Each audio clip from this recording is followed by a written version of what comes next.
Uh-huh.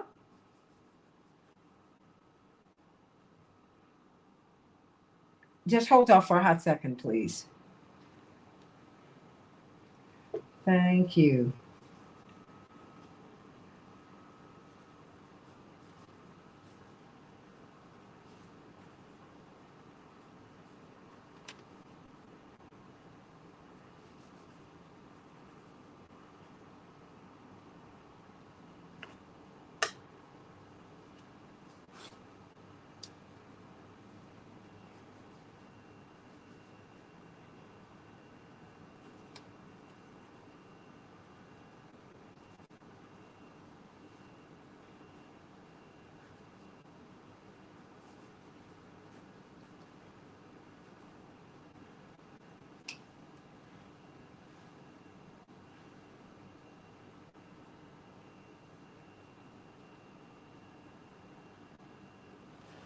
Okay.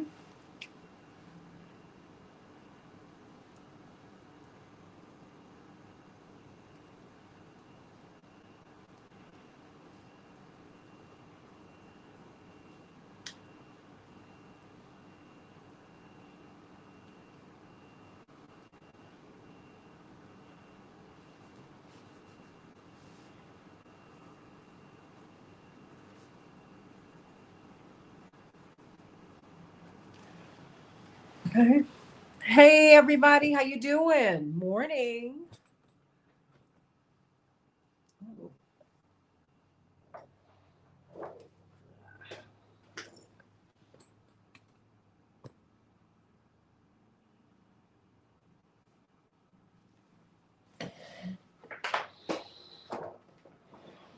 We're getting this together so I can. Oh well.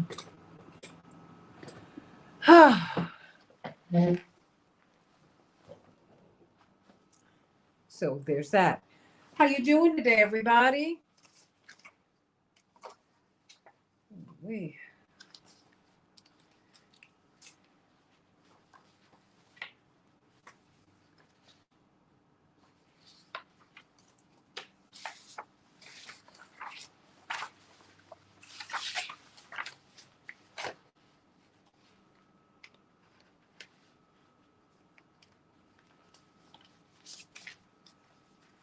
Okay.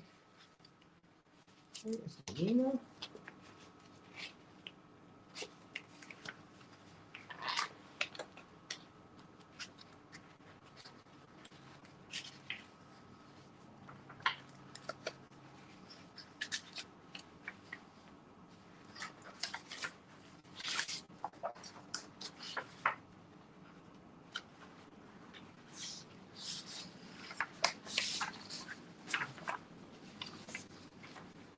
Okay, thank you.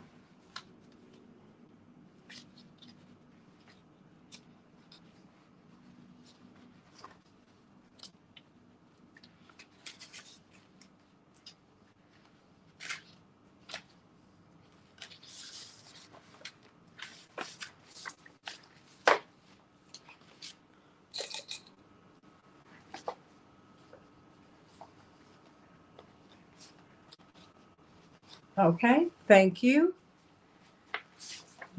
Is Reverend Johnson there? Okay, bring her up. Hey, Reverend Johnson, how you doing? Good morning. Wonderful hearing your voice. All right. Stand by, please. Hmm.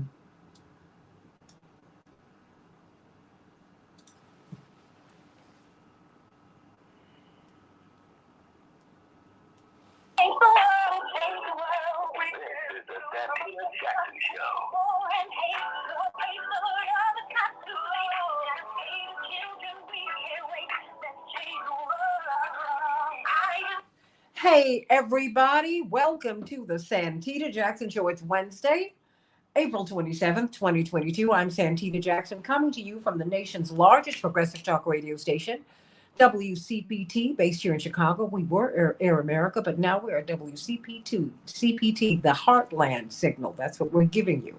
And AM 950 radio. my friends and family to the north in Minneapolis, St. Paul, Chad Larson, Gary Hines, and all of you, sending you so much love today from the Santita Jackson Show.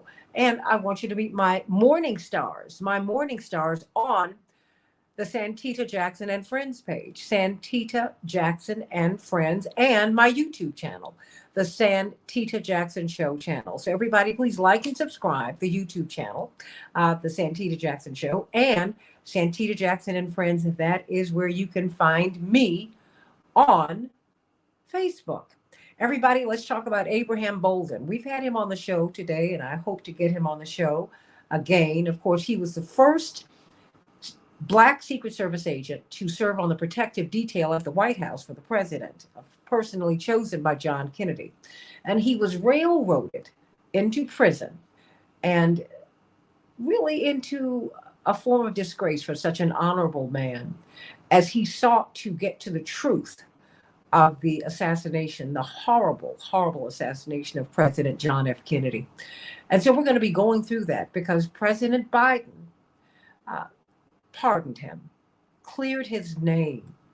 And he said, he lost 2 of his children last year, 2 of his eldest children who worked with him. He has 3, and they've all worked with him to help clear his name. He said, I want to clear my name for my children and for my grandbabies before I get out of here. I want to do that. And I thank God for that. But we want to look at the John F. Kennedy assassination and all of the missed opportunities. It has now come out. Oliver Stone has JFK Revisited. I urge you to see that documentary, in which he talks about the plot to kill President Kennedy he was to have been assassinated in Chicago 3 weeks before he was assassinated in Dallas. We've got to talk about that. And we're going to have our special friend.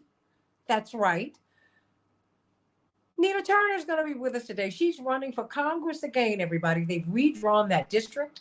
And she did really well the last time she ran. And so we're going to be talking about what her race is looking like and all of the dark money. Big oil is coming after her.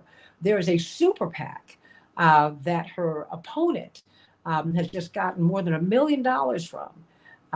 And boy, oh boy, but this is what happens to progressives, right? This is what happens. So I want you, everybody, to stay tuned for Nina Turner at 7:30. But let's talk about Abraham Bolden, and let's talk about these masks. How about it? I mean, nobody knows what to do. You have the White House Correspondents' Dinner this weekend. I'm not going, bless their hearts. And you see what happened at the Gridiron Dinner in Washington just a couple of weeks ago. More than 70 people who attended there.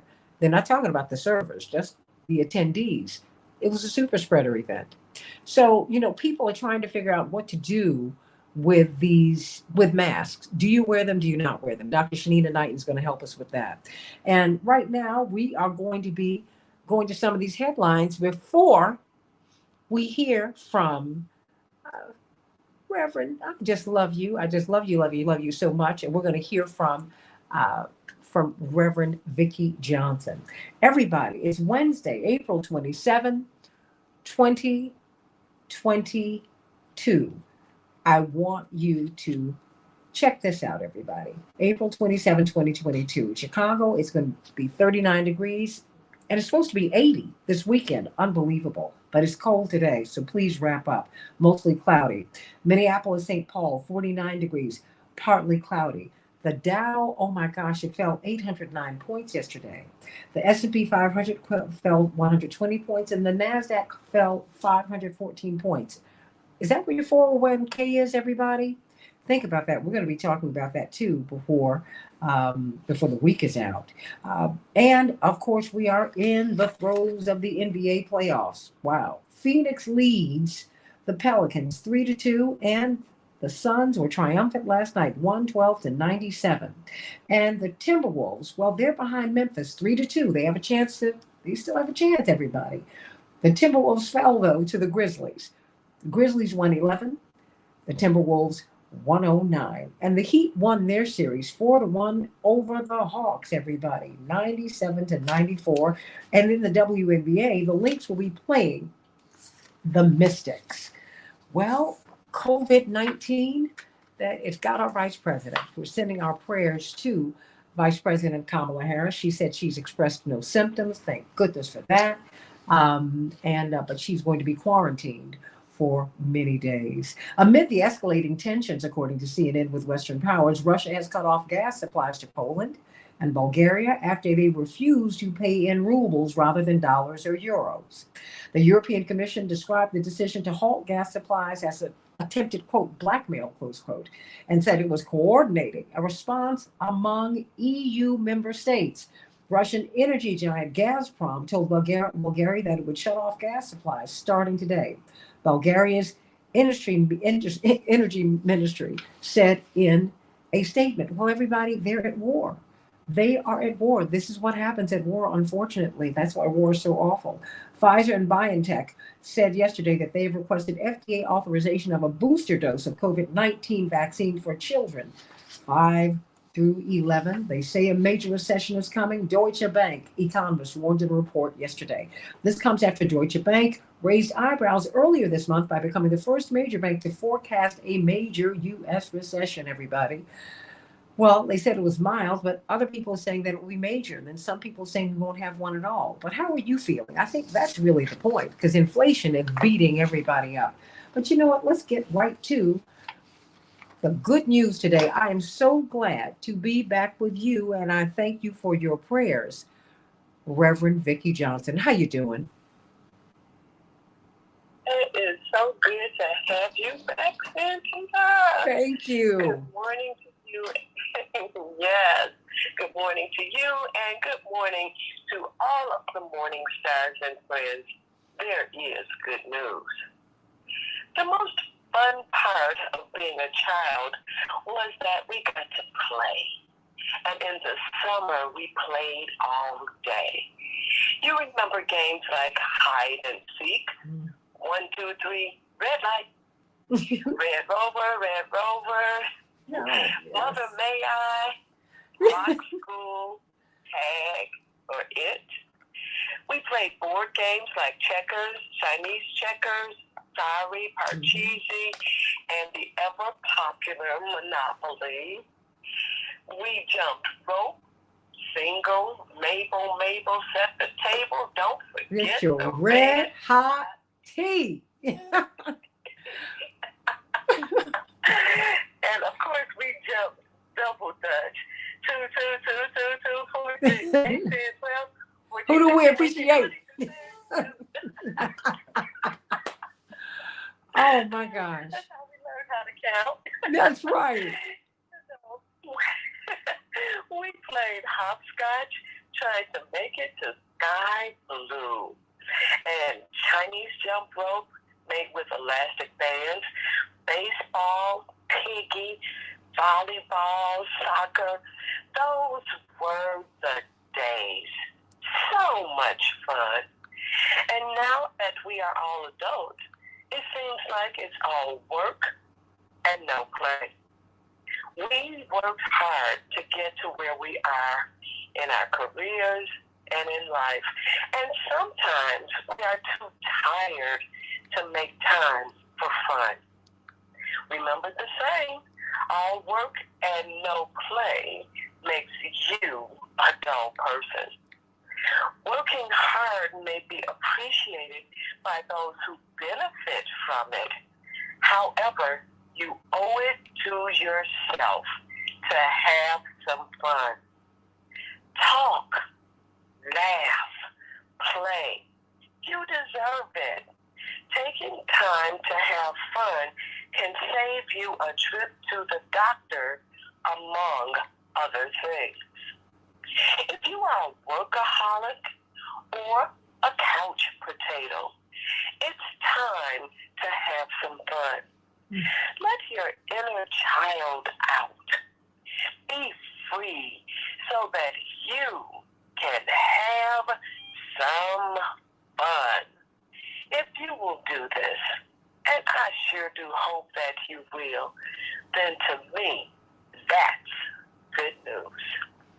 Amen. I like that. You know, too many of us, we lose the joy. We stop having fun. And And that depresses you. That weighs on, I guess I'm really into the immune system now, just given what I've been through. But, I think that everyone should be mindful.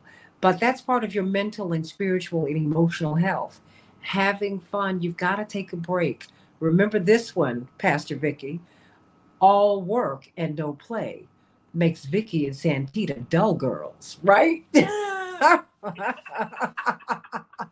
Oh, girl, you're taking me back. Oh my gosh, you're taking me back. You remember Dr. Andrew Thomas, our physician. He was everyone's physician. Yeah. He would say that to me constantly. Santita, all work and no play makes Santita a dull girl. And my mother would tell him, Andy, shut up. Let this girl go up and study. He said, no, I'm telling her the truth. She's got to go. They're having a party across the street and she needs to be involved. She shouldn't just study, Jackie. But thank you so much.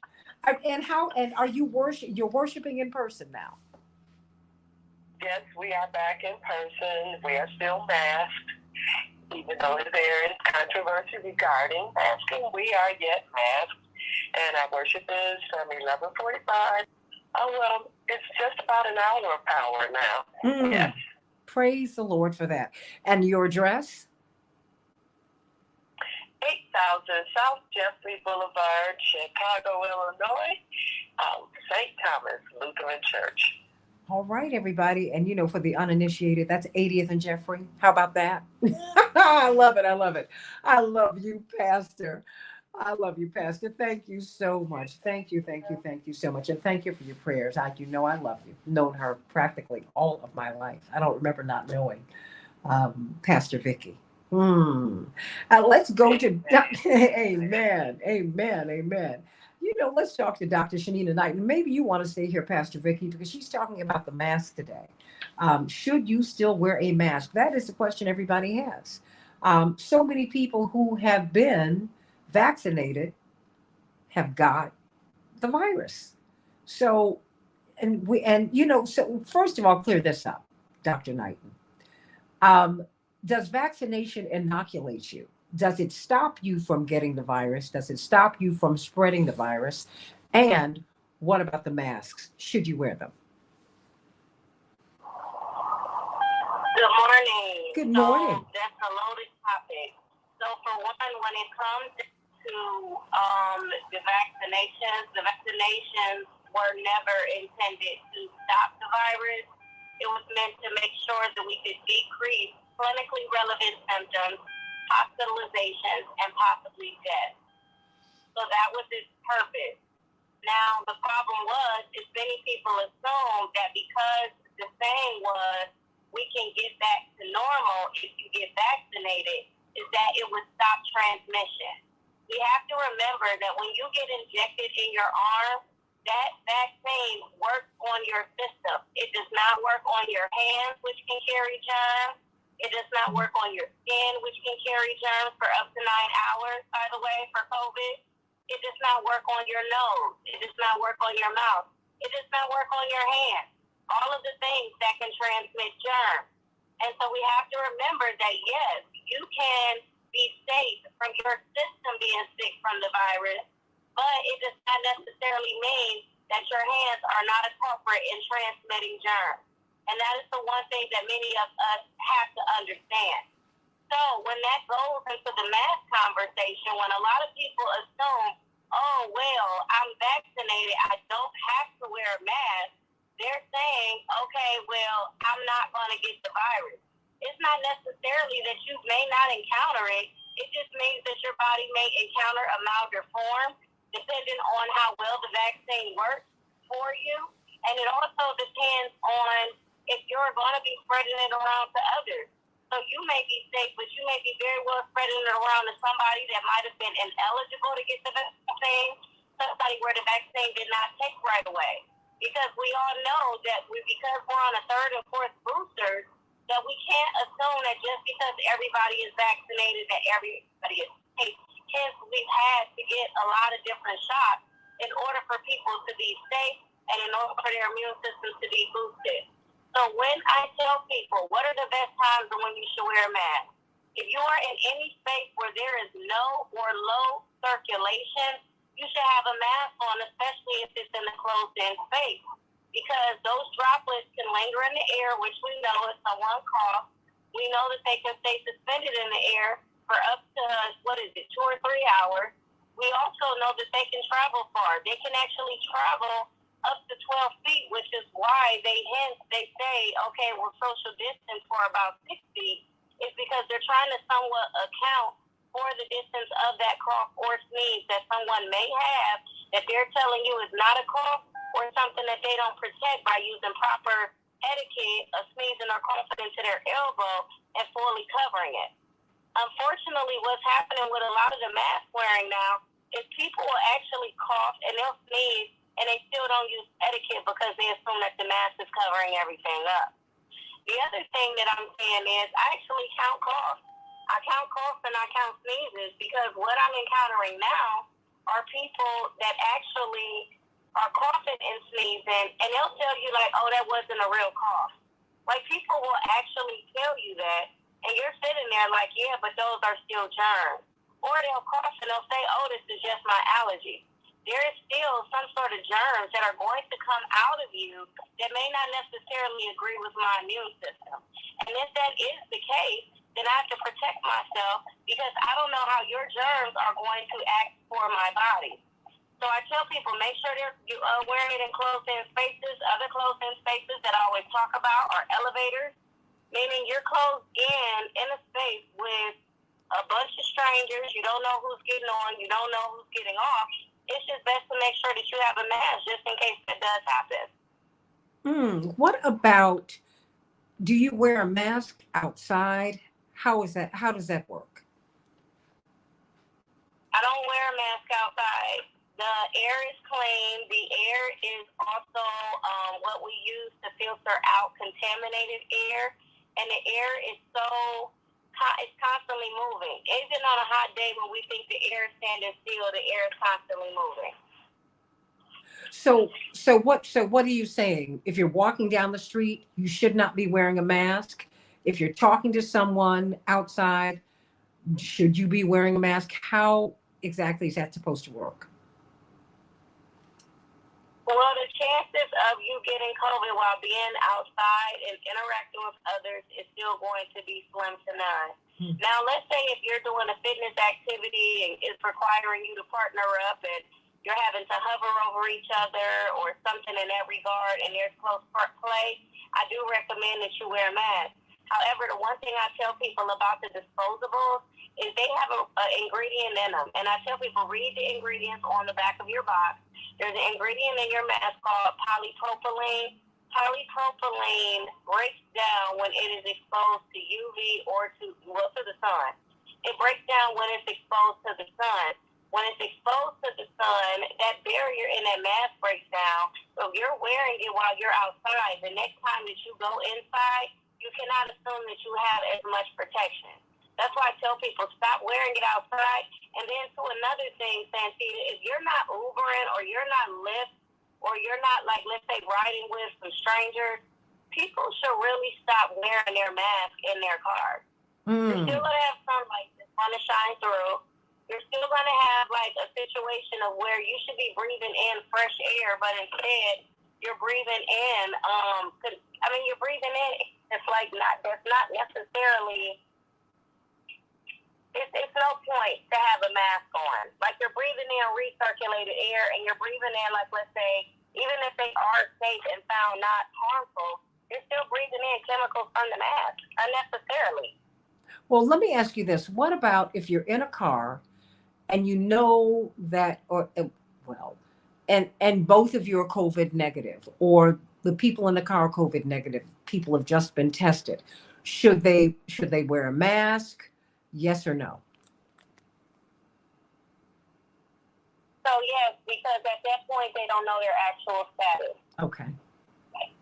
Okay. So knowing your COVID status is really very important because, now we have a lot of events where, well, fewer and fewer, but you still have some events who, their requirement is that you have had the vaccines. Now, they don't ask whether you've been boosted or not. They just want to find out if you've had the vaccine, which is, which I think is kind of odd because if you're not boosted, that means if you're not boosted, are you current? So that's the thing. It feels controversial when it comes to that because the one ironic thing about it is, I'm not saying that it doesn't matter, but people need to look at who is protecting and stop assuming that just because everyone is, they have to fulfilling, I was going to say, taking on responsibility for other people, meaning that if it's somebody's responsibility to not be vaccinated, then that is their responsibility, and that will quote unquote be their right. And that means that they are the ones that are not decreasing their risk for clinically relevant symptoms or death. But that's not the responsibility of everyone to ensure that others are. I'm still a firm believer in the fact that people should have privacy. Okay, Hannah wants to know. Hannah from South Carolina said, "What is the definition of current?" That's a great question, Hannah. Is it one booster or two boosters?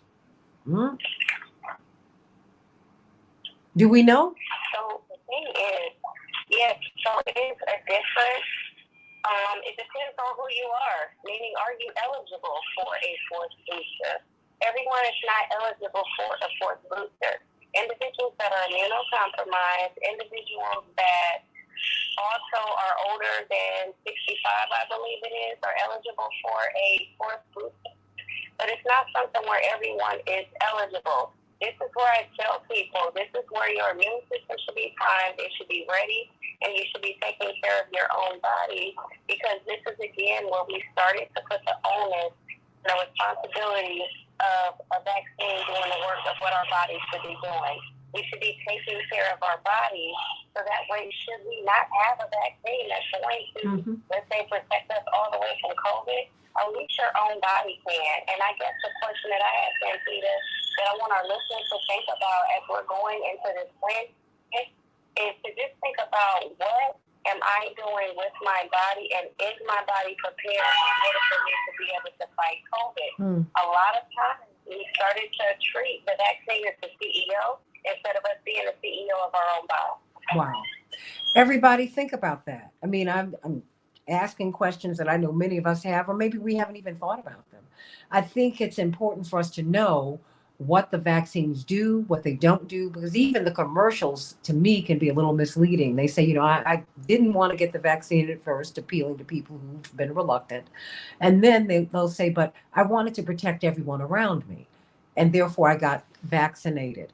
I've got about 10 seconds. Do you protect other people around you when you've been vaccinated, or are you really protecting yourself against developing clinically relevant symptoms? I've got 10 seconds. So when everyone does it, it's a community shared event, especially when they want to lower infection prevention measures, but it is protecting you more so than anything than others. Everybody think about that. Think about that. But she has made the point that you've got to take care of your body. Be prepared. My doctor told me you'll get it, but will you be able to handle it when you get it? Wow. This was 2 years ago, almost 3 years ago. Back with more of the Santita Jackson Show in a minute. We're talking about Bolden. Don't you touch that dial. Stay right there.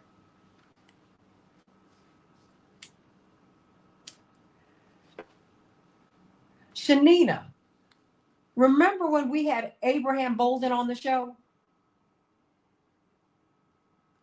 Yes, hon.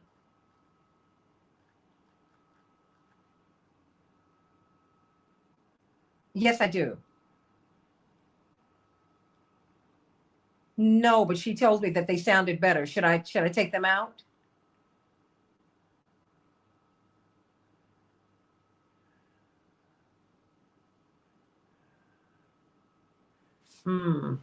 I think that's probably true. So would you like me to let this go? Okay, well, let's see how it sounds now. Can you hear me now? Wait a minute. How do I sound now? I need you to turn the radio down. Help is available now. Okay, how do I sound? You sound good. I don't hear any static now. Okay, fantastic. Then that's what I will do.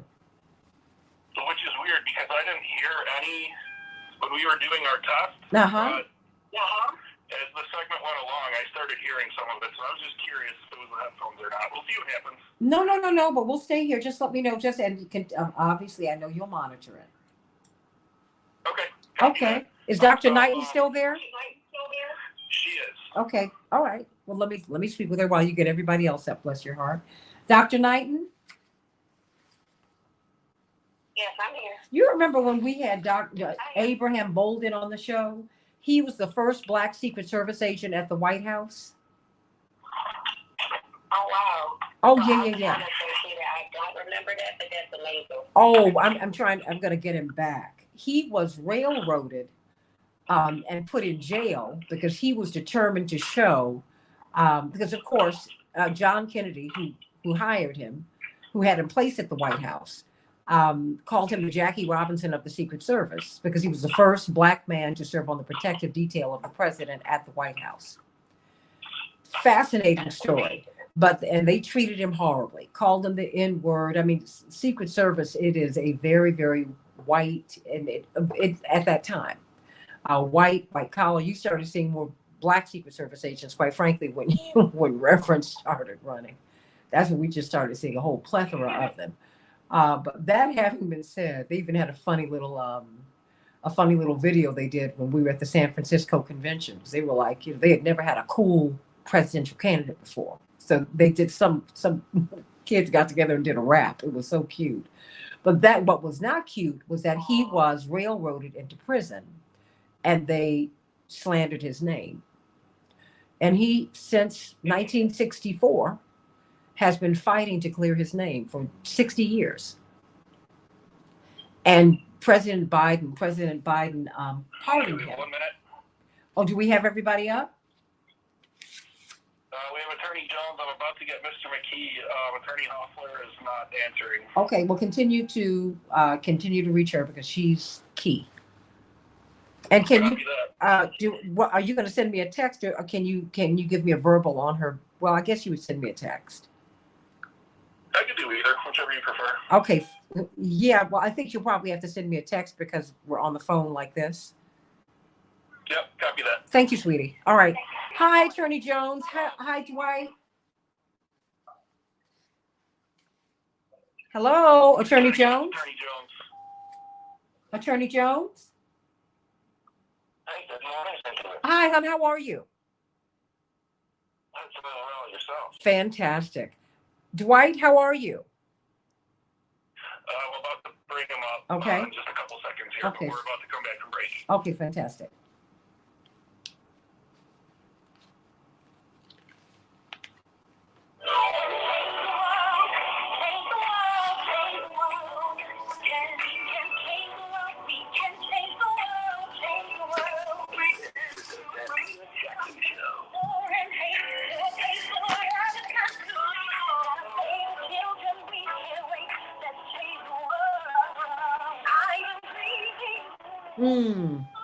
Wow. Hey, everybody. Welcome back to the Santita Jackson Show.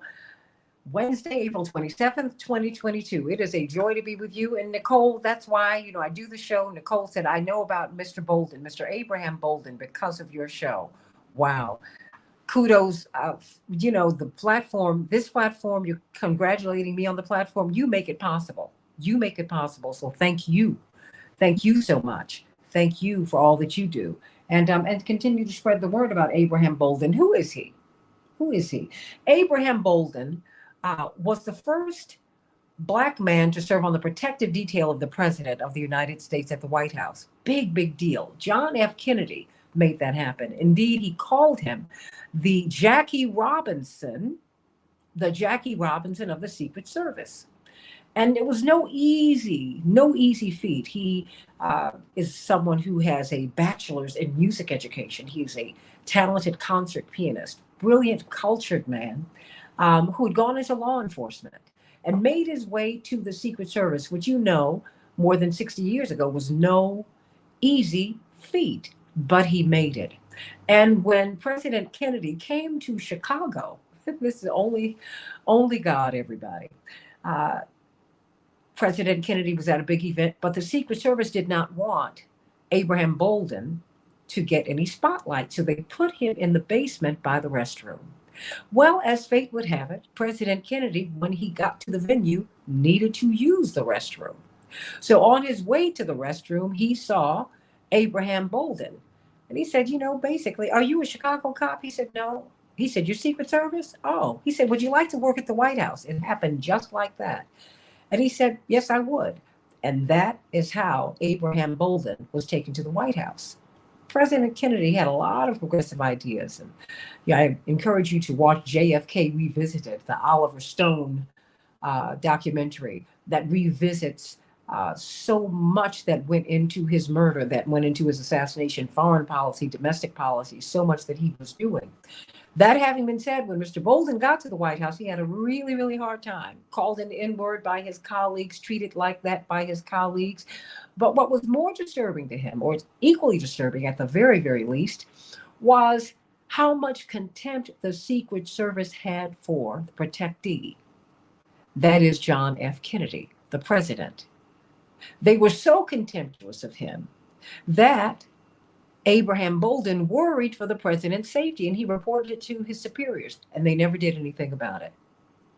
He ended up back in Chicago and came across a plot to kill President Kennedy 3 weeks before he was killed in Dallas. That was supposed to happen here, and it was squelched. But no one would listen to him. And he was determined to get this story to the Warren Commission, and then he was railroaded to prison. So we've got a tremendous panel to talk about this today. I wanted to give you all some of this background, but I think it's important for you to know.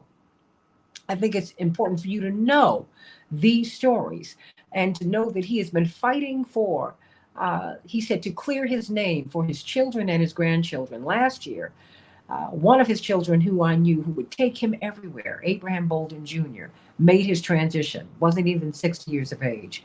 And then his daughter died just a few weeks later. But I know they're cheering him on from heaven today because he was pardoned by President Joe Biden. And we thank God for that today. Let me start with, we've got a tremendous all-star panel. Of course, we've got Attorney Darrell Jones, chairman of the Transformative Justice Coalition, Dwight McKee, National Action Network, founding member of Operation Push, and tremendous activist down through the years. And we've got Mr. Bryce Green from Fairness and Accuracy in Reporting. And we're going to have Attorney C.K. Hoffler on with us shortly. But let me start with you, Bryce Green, because, as a journalist, as someone who does research, this is really a fascinating story. What do you make of this? Well, it really is a fascinating story. And this comes a few months after Biden refused to release any documents regarding the JFK. Well, he released some documents, but didn't release most of the documents on the JFK assassination. And so it's interesting to see a figure that was involved in a concurrent plot to assassinate Kennedy be exonerated.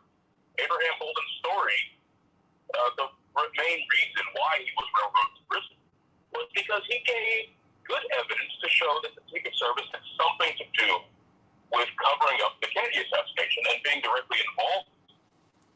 One of the main things that he is known for among anyone who studied the Kennedy assassination is that he caught wind of a plot to kill Kennedy in Chicago that bears a striking similarity to the plot that killed him in Dallas.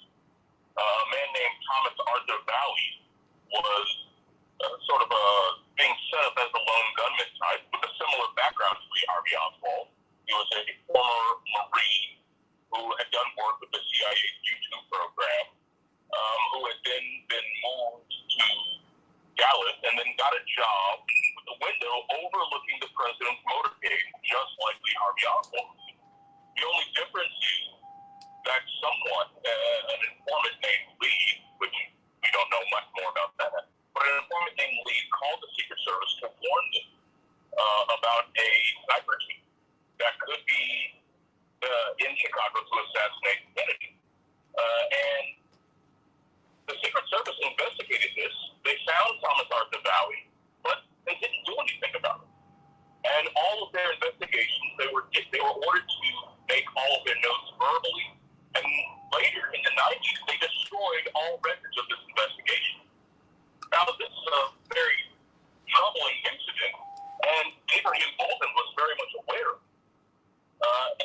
tried to get his information to the Warren Commission, but like you said, he was railroaded to prison. He was convicted of trying a conspiracy involving counterfeiting. He was part of the Secret Service. That was a lot of what they did. But later on, the person whose testimony actually convicted him, he admitted under oath that he was lying, that he was told to lie by the lead prosecutor in the case. But despite this, Bolden's case was never overturned, and he spent years in prison. All the while, they tried to try and get him to forget the things that he knew. They pumped him full of psychotropic drugs in a mental hospital in Springfield. And so for years, for decades, Abraham Bolden has been trying to clear his name to get the truth of what he knows out there. And it's good to see that President Biden decided to pardon him, decided to clear his name, something that his children have been fighting for decades. What do you make of this? Because he has been trying to get his story told. He has a wonderful book, An Echo from Dealey Plaza. He's been trying to tell his story. Actually, Sherman Skolnick tried to tell the story in 1971. I mean, there have been many attempts to get the story out. And I remember I've had him on my show several times. And then I also had him on Reverend Jackson's Keep Hope Alive show. And as Reverend Jackson heard his story, he was devastated. He said, we've got to get him on network TV. And he talked to different people. I said, Dad, they're not going to put him on network TV because he implicates the Secret Service, Bryce, in the murder of the president. He said they didn't protect him. I mean, am I off the mark here? Not at all. The evidence seems to show that they absolutely did not protect him, especially his security on that day in Dallas, the actions of the drivers of the presidential limousine. Mm-hmm.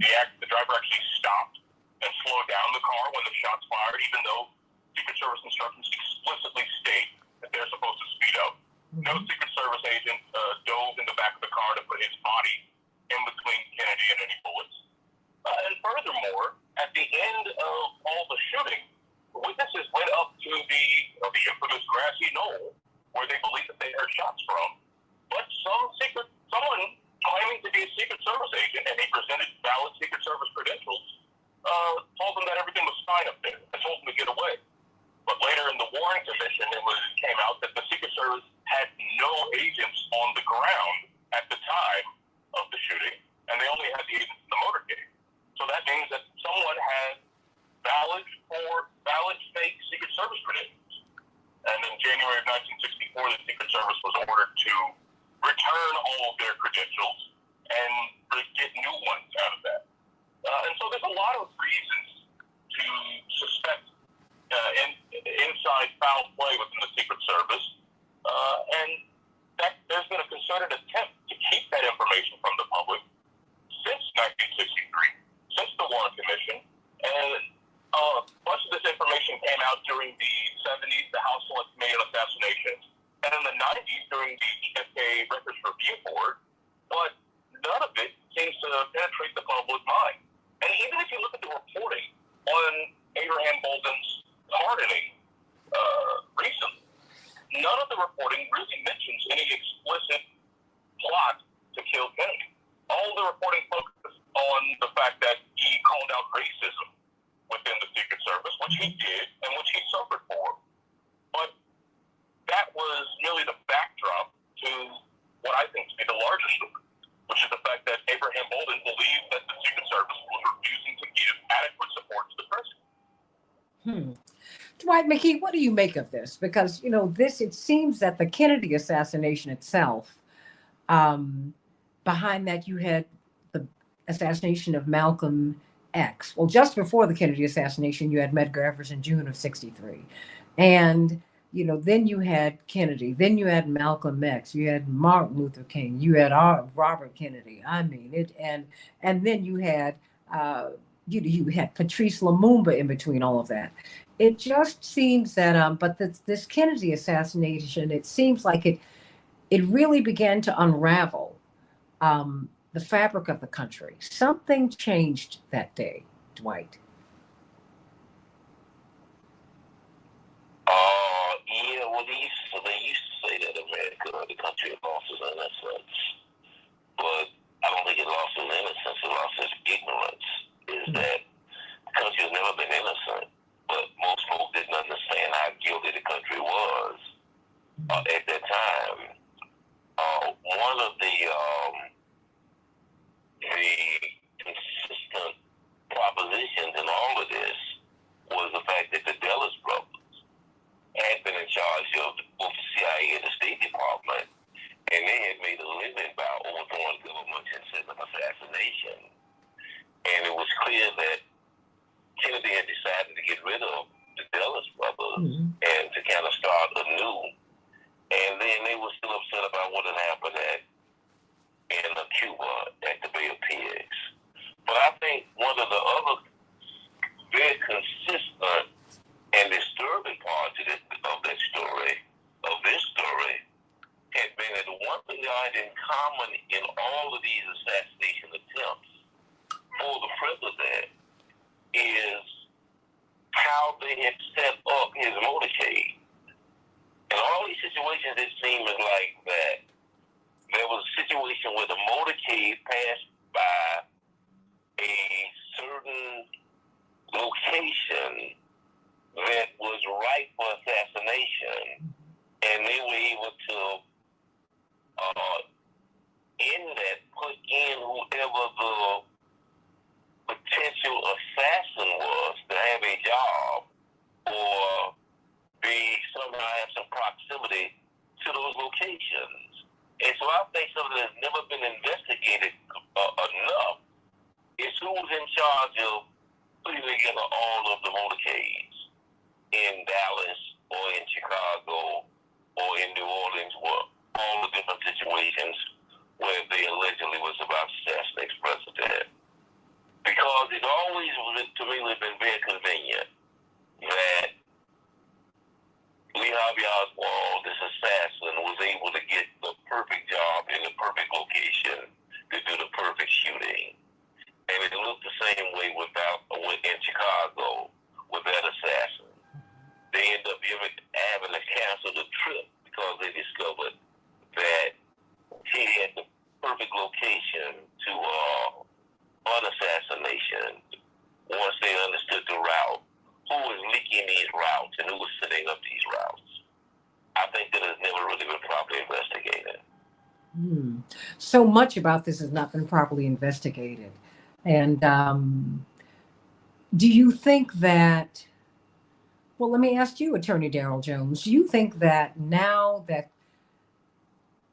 Abraham Bolden, the Jackie Robinson, if you will, as President Kennedy referred to him, the Jackie Robinson of the Secret Service, the first Black person to be on the protective detail of the president at the White House, chosen by President Kennedy himself.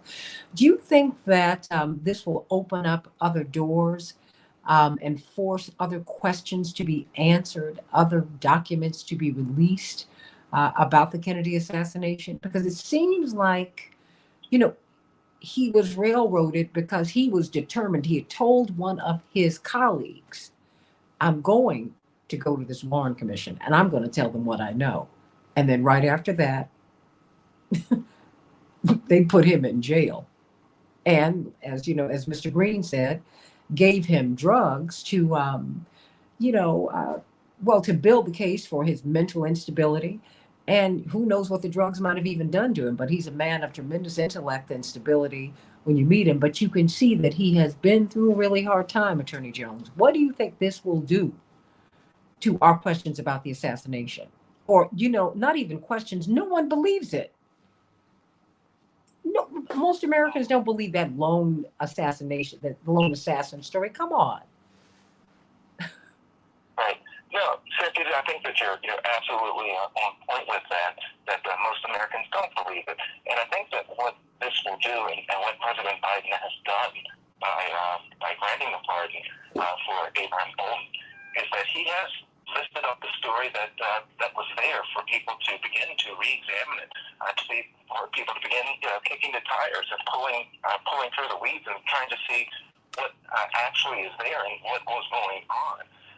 So we end up on programs like yours with folks that are going back to the community to say, we need to re-examine this. We need to take a closer look at all the factors that were involved here. So it's breathing new life into something that probably the Secret Service and many in law enforcement thought that they had successfully now, gotten away from. And very interestingly, one of the things that I think that the story demonstrates is the power that law enforcement has to be able to cover over stories, to redirect, to not allow it out to the public. And that's where we have not only folks like yourself and Bryce Green that are involved in digging it up and bringing it back out, saying, no, you're not going to cover this one up. We need to learn more information. So I think that certainly kudos to President Biden for taking the scales off the fish on this so we could see more of what was happening with the Secret Service. Will it breathe new life? I think it already has. The question is, how long will these legs run? And how long will the story go? How deep will we remain committed to finding out the information? Because it's been sort of like a little mystery novel when it comes to the Kennedy assassination, where we're getting bits and pieces and beginning to try to put it all together. So I suspect and I believe that this will breathe even more life into reinvestigating and trying to find out more information with regards to the Secret Service, the Kennedy assassination, and hopefully, again, we have a job desire right now as we're looking at law enforcement, and I think this will continue to do that in that manner. Dwight McKee, why is it important for us to know what happened with President Kennedy? As I was sharing with the audience, I've watched this documentary a couple of times, JFK Revisited. Of course, when the JFK movie, Oliver Stone's movie, came out in 1991, it was disturbing, to say the least. But it was also revelatory, and it made you think. I remember going to see it 3 times that weekend, and it was wrenching for me to watch. But I'd always paid attention to assassinations because I knew people who'd been assassinated. My father was always the subject of plots, quite frankly. And Dwight, I have to tell you, when you see this documentary, and they do feature Abraham Bolden's story in it, what's stunning and interesting about the Abraham Bolden story is how much he was upsetting the apple cart within the Secret Service. I mean, people did not want to discuss him because it seemed that he was key to getting to the heart of what happened here. Why is it important that we get to the heart of what happened here, Dwight? Well, for a couple of reasons. One is so you could prevent repeats. As you stated a little while ago, Kennedy was one of the first of a number of assassinations that occurred. Many of whom seem to have some of the same players, and that one of the key players with Bolden was Hanrahan, who was also involved in the assassination of Red Hampton. Absolutely. 5 or 6 years later.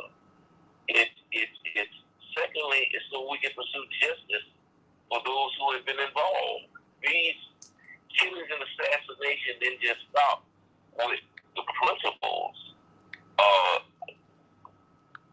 projected maybe 70 to 75 people who had been either witnesses to or had information about the Kennedy assassination was killed within the first 10 years after his death. So there are layers to this thing. And so, yes, the basic need to know is one thing, but there has to be accountability. Same time that Kennedy and King had gotten killed, the FBI put together COINTELPRO. And who would put together COINTELPRO? Counterintelligence.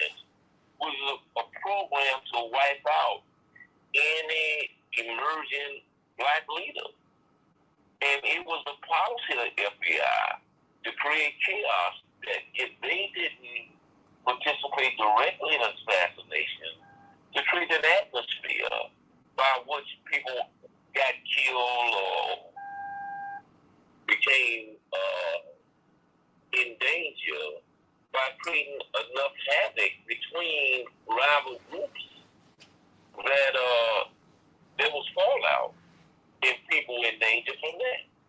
And so only the truth again can set you free. And if people don't want you to know the truth, it's because they don't want you to be free. Everybody, let's talk about this. I want to know what you know about this. I mean, indeed, Nicole said that she had not even heard about Abraham Bolden and his case and his dilemma and his powerful story until she heard about him on this show. People have been trying to get his story out for almost 60 years. He's been seeking to clear his name for nearly 60 years.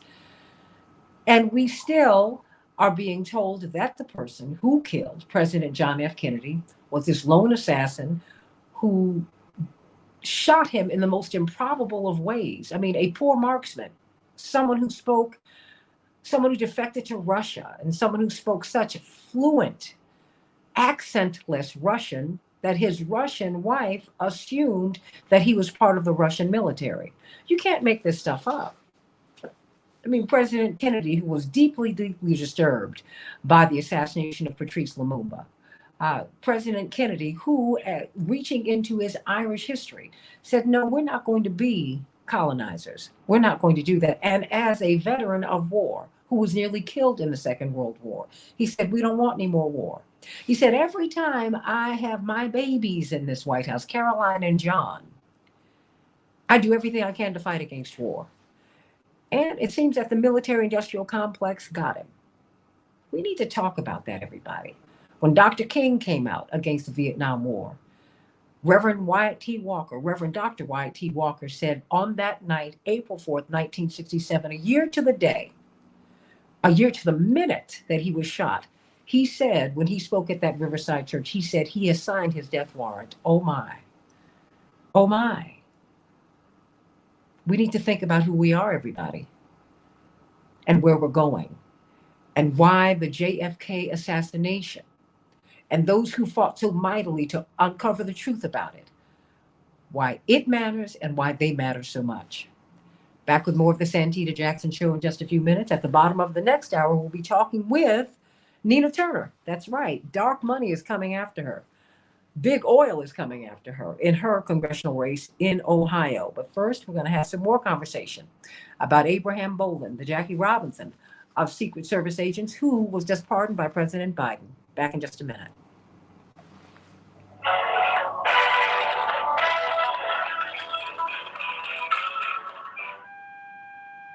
Wow. Hey, everybody. Oh, I'm so glad, but wow, this story is a lot. And you know, every time I hear his story, I just want to cry. You know, because he lost two of his two eldest children last year, just weeks apart. And his children fought so hard alongside their father to clear his name. And when he did this show, and Dwight, you were here when he did the show, he said, you know, I want to clear my name for my grandchildren. I mean, I don't want them to have this stone around their necks. And I thank God for that. But wow, the price that he's paid. And the price I think that we've paid as a nation, everybody. Just what, I mean, and you know, the first time we saw the actual assassination. Thank you. Hey, Attorney Hoffler. You know, I'm so sorry. In my mind, I was thinking Don't worry about it. Don't worry about it.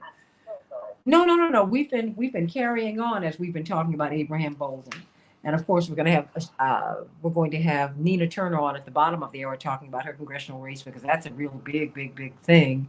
They've redrawn her district, and you've got a super PAC funded by a big oil billionaire who funneled $1 million into her opponent's race to try and take Nina out. $1 million so that they can buy $1 million worth of media in the Cleveland market. Now that's huge.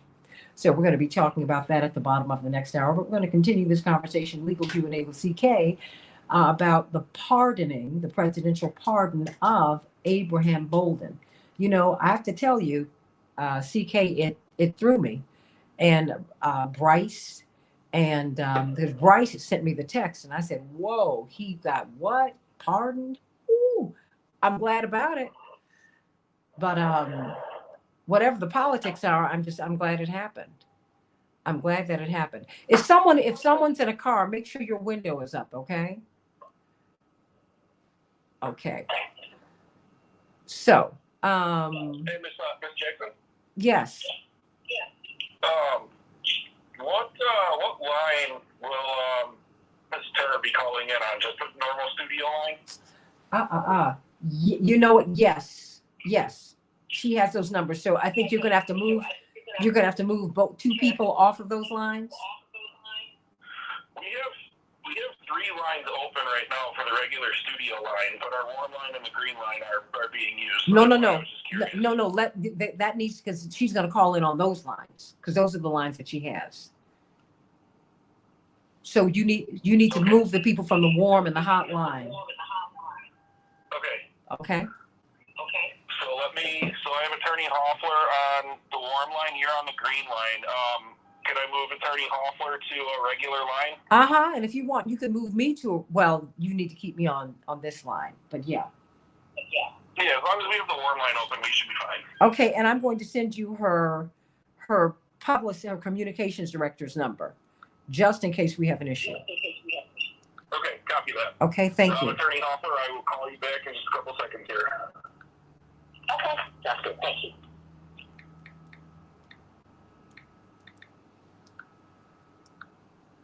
Okay.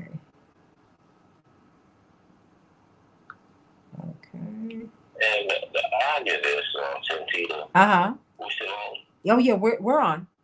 Is that Abraham was the first black Nicholson agent, Mm-hmm. and Nicholsons were the bodyguards and first Secret Service and the first bodyguards for Abraham Lincoln. And they were able to prevent him from becoming assassinated. Okay, Attorney Hoffler's back here. Well, you know, look, I never ever felt good about any of this, and I got to tell you, even though my father's Secret Service team proved to be wonderful people, and they were surprised by us, Attorney Jones and Attorney Hoffler and Bryce Green. Because they said they saw an America that they didn't even know existed. And then our family were not who they expected us to be. So there was a whole lot, and they were wonderful people. But I have to tell you, there was, we had some trust issues, and my mother let them know it. One particular day, a story that I'll share in a memoir. Boy, it was funny, because she let them know, if you can't protect him today, then you leave him here. She said, because I'm Jackie Jackson. I'm not Jackie Kennedy. I'm not going to let you off the hook for this. But to be fair, can you imagine Jackie Kennedy waving and then looking and seeing her husband's head blown off? I mean, seeing that? When you see that Zapruder film, you see just how horrific it was. And when they kill people in that way, that's designed to crush you and to dispirit you. Dwight, I saw the cover of Newsweek on Dr. King's assassination, and they didn't have a picture of him at the March on Washington. No, they didn't. Any of these magnificent pictures where he was speaking. You know what they featured him in, Dwight? 30 seconds. They had a black woman, older black woman with a scarf on her head, a wool coat, and they had him in the coffin behind her, and she was crying. I said, oh, they're determined to destroy us with this. Optics, all of that. So 10 seconds. Pay attention, everybody. Okay, here we go. Oh my, it's a lot.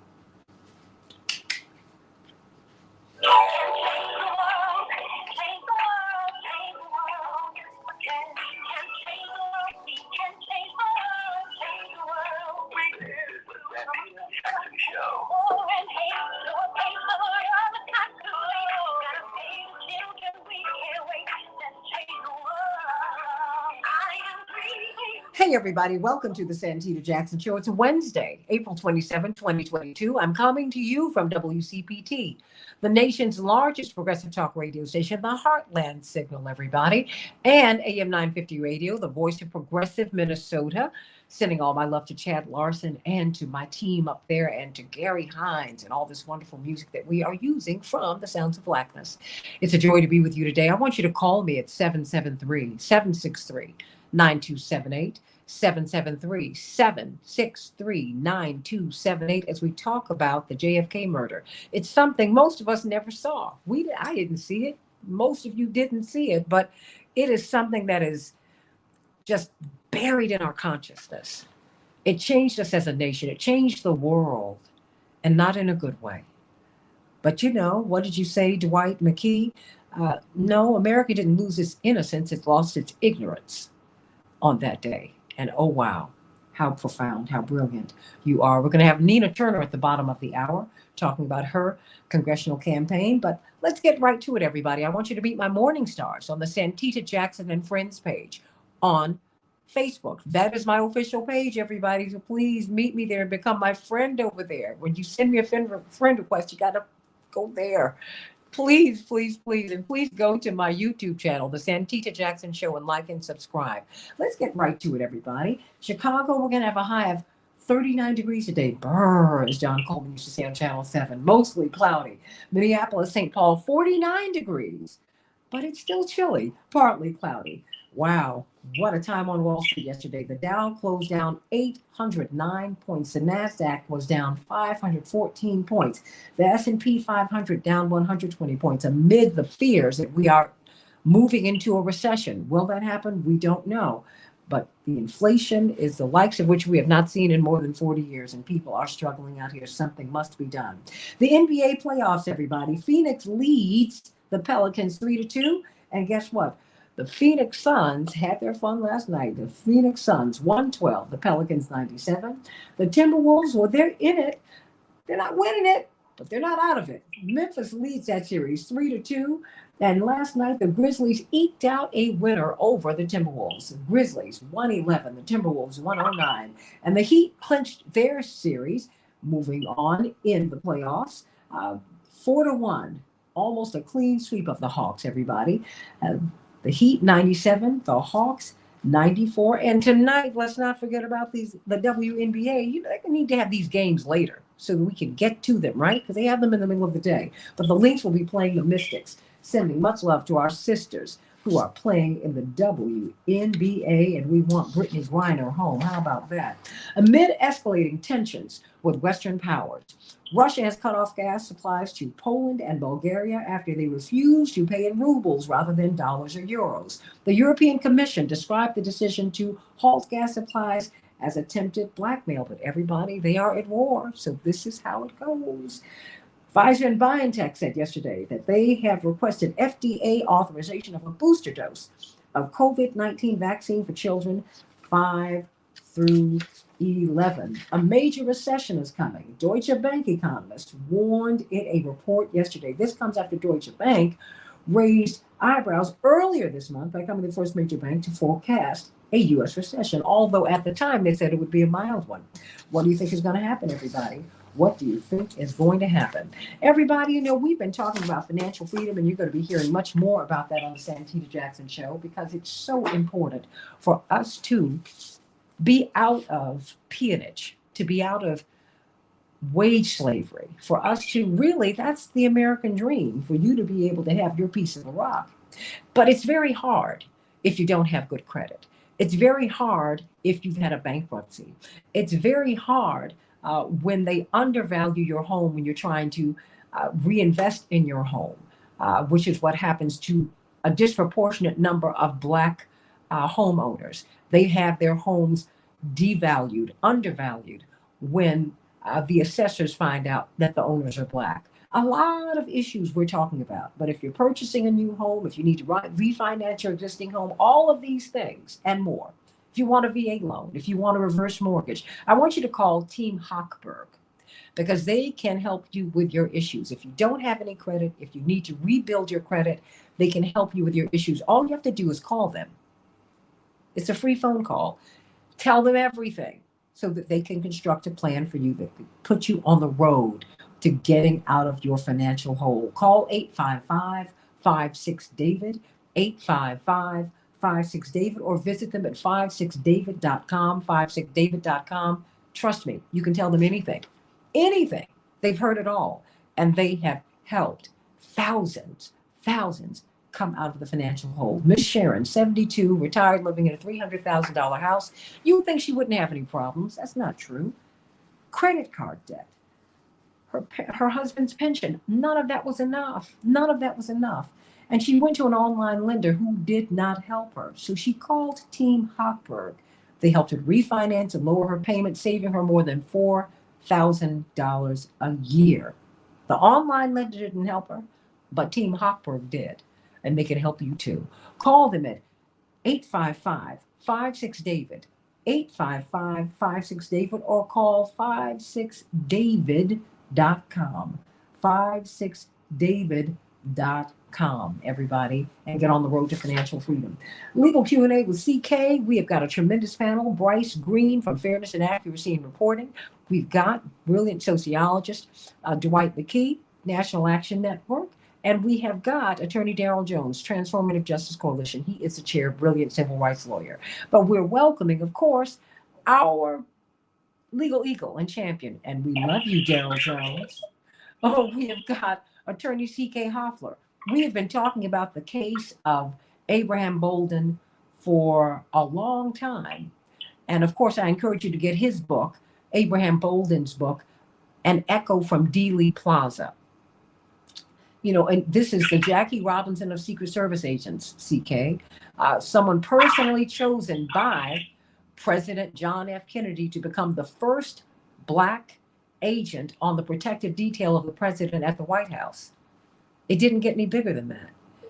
But when he got there, he said, you know, not only do they not like me, what's unsettling to me as a protective officer for the president is how much contempt these Secret Service persons have for John F. Kennedy. I'm worried about his life.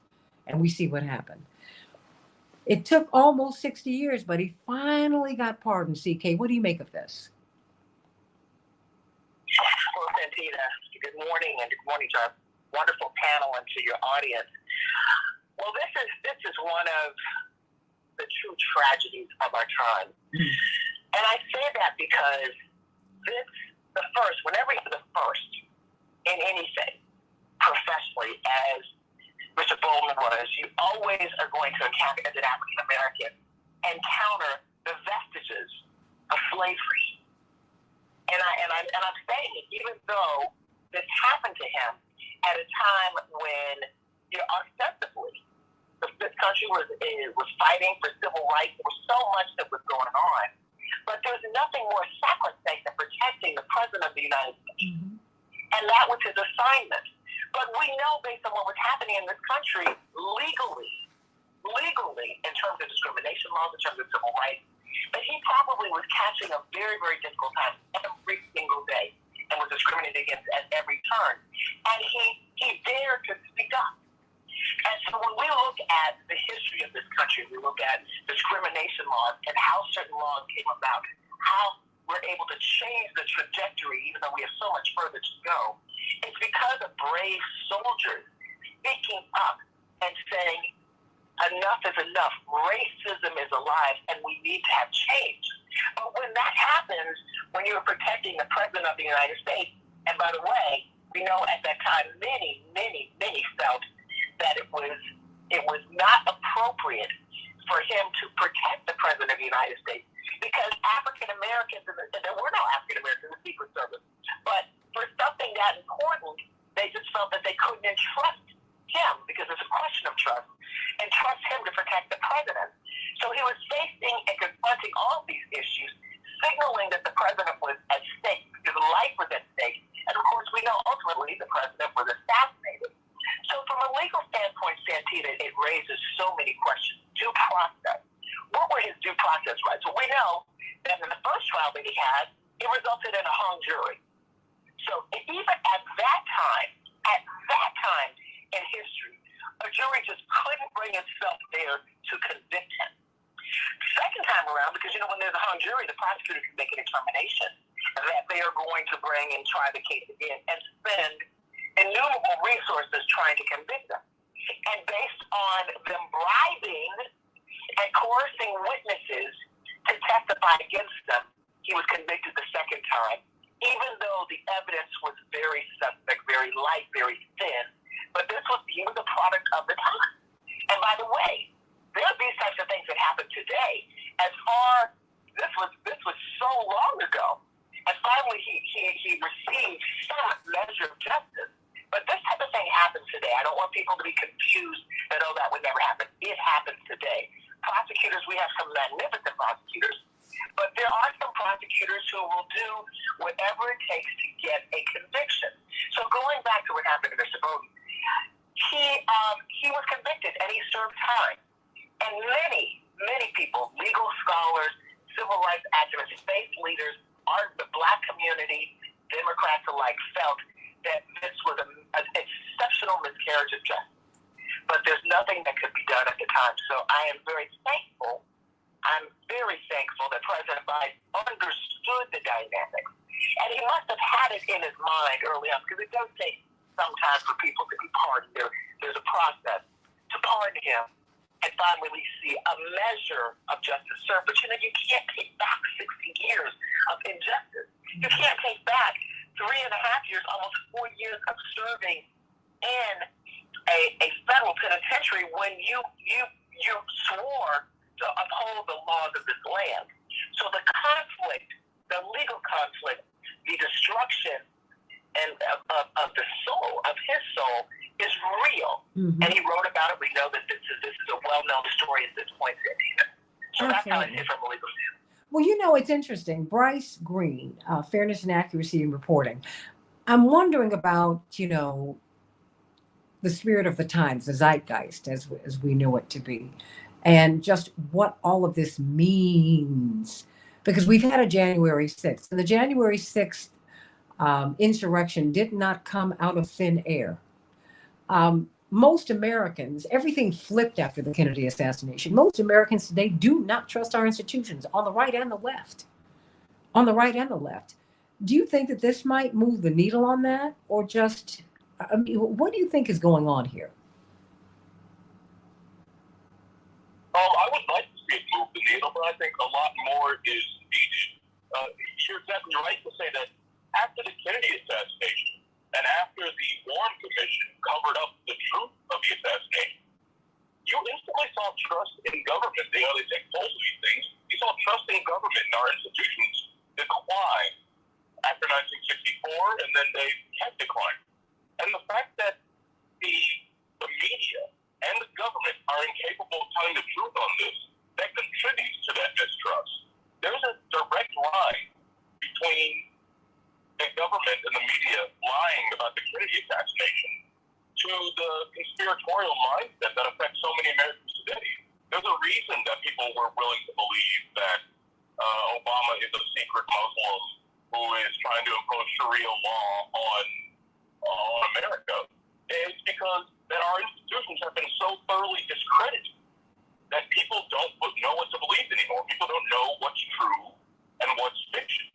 And that stems from the fact that we're incapable of telling the truth about one of the most crucial events in American history, the Kennedy assassination.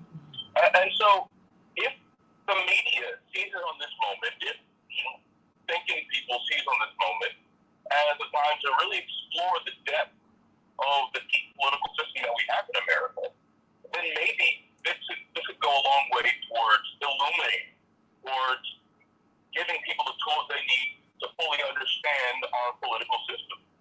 But if not, well, then the cover-up continues. The eternal gaslighting of the American public keeps going on, and that breeds nothing but mistrust and institutional decay. And that's one of the main things that we need to fight against here. We need to bring the truth about this assassination, other, COINTELPRO, all of the subversive, deep political activity that threatens to subvert and overturn our democratic institutions. That needs to be addressed. Otherwise, it'll remain in the dark, and people will remain bamboozled and confused about what's really going on.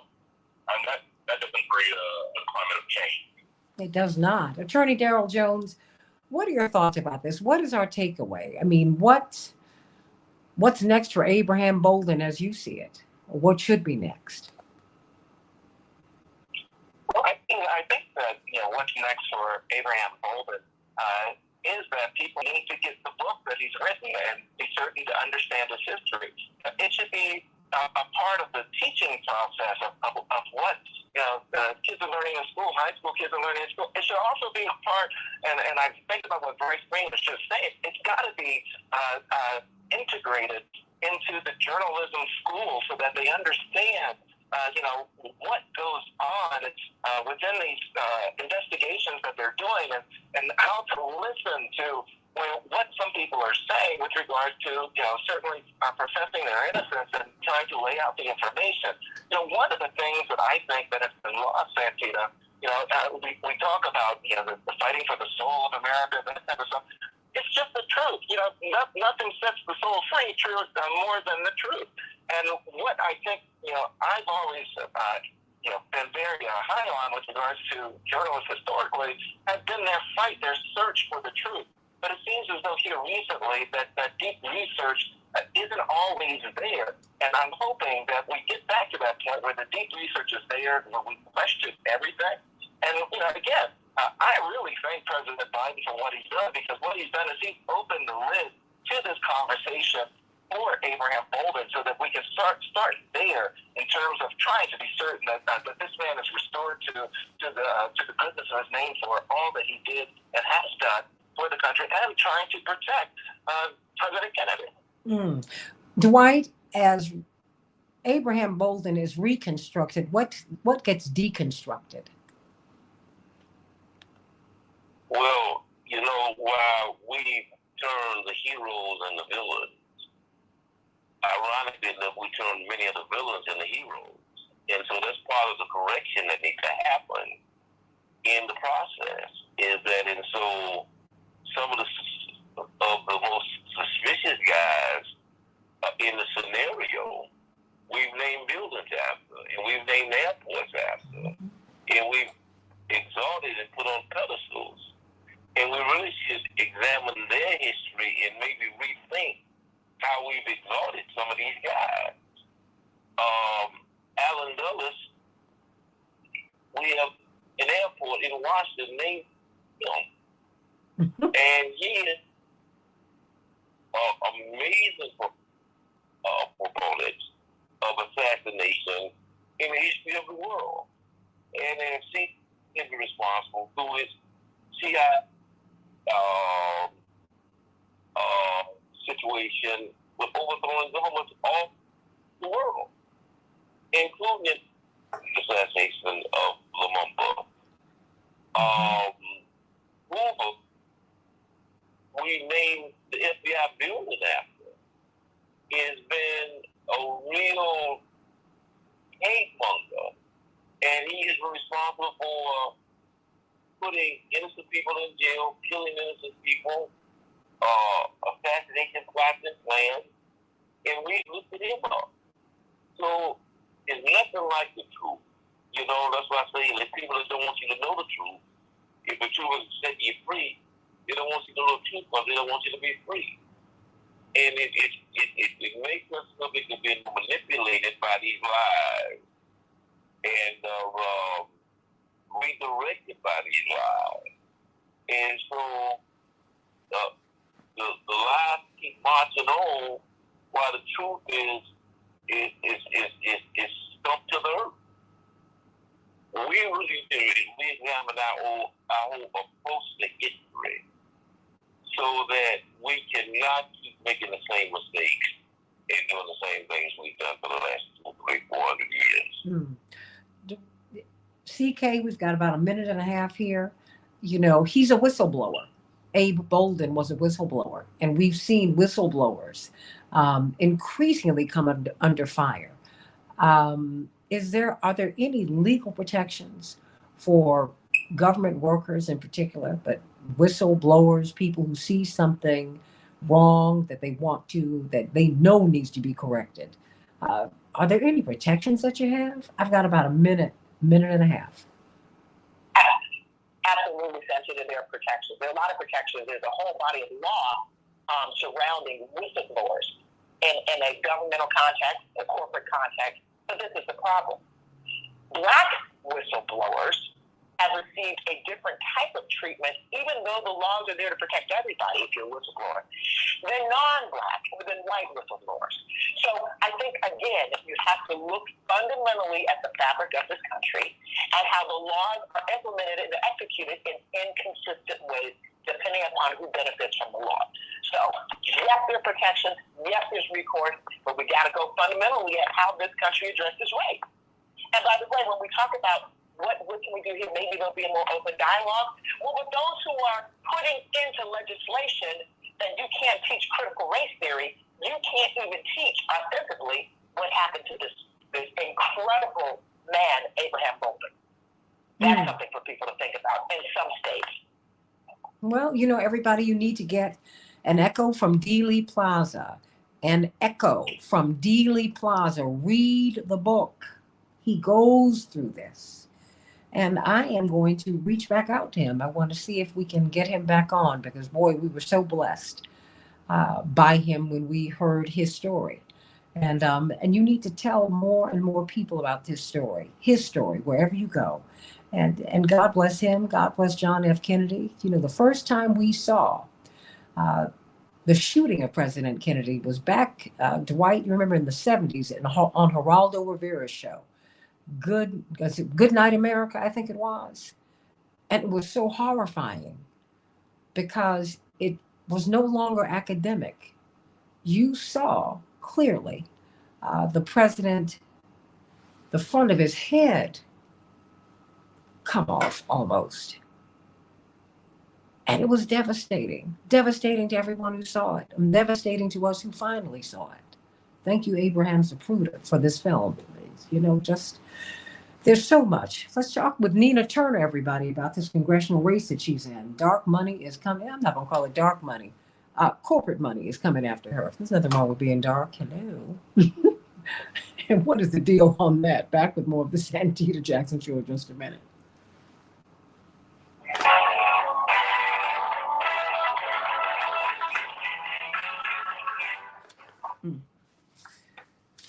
You all, thank you so much. Would you all like to hang around and say hello to Nina? Absolutely, I love Nina. So Okay. do you want me to give them a call or? Yeah, give them a call. No, give them a call just to make sure that she's on track. Okay. Okay. Thanks so much. All right. It'd be good and important for her to articulate how we can help her, how people can help her, because she's got the fight for life, really. And then and ask her that. That's why I want y'all to stay, because there's some really interesting articles, Bryce. I know Bryce knows this, and Bryce, I went and ordered all these books from these people you told me about yesterday. Oh my gosh! I just went and gave them some money. Well, you know, that's, you know, one of the things, my parents were so wonderful in letting me be in my room and read my books.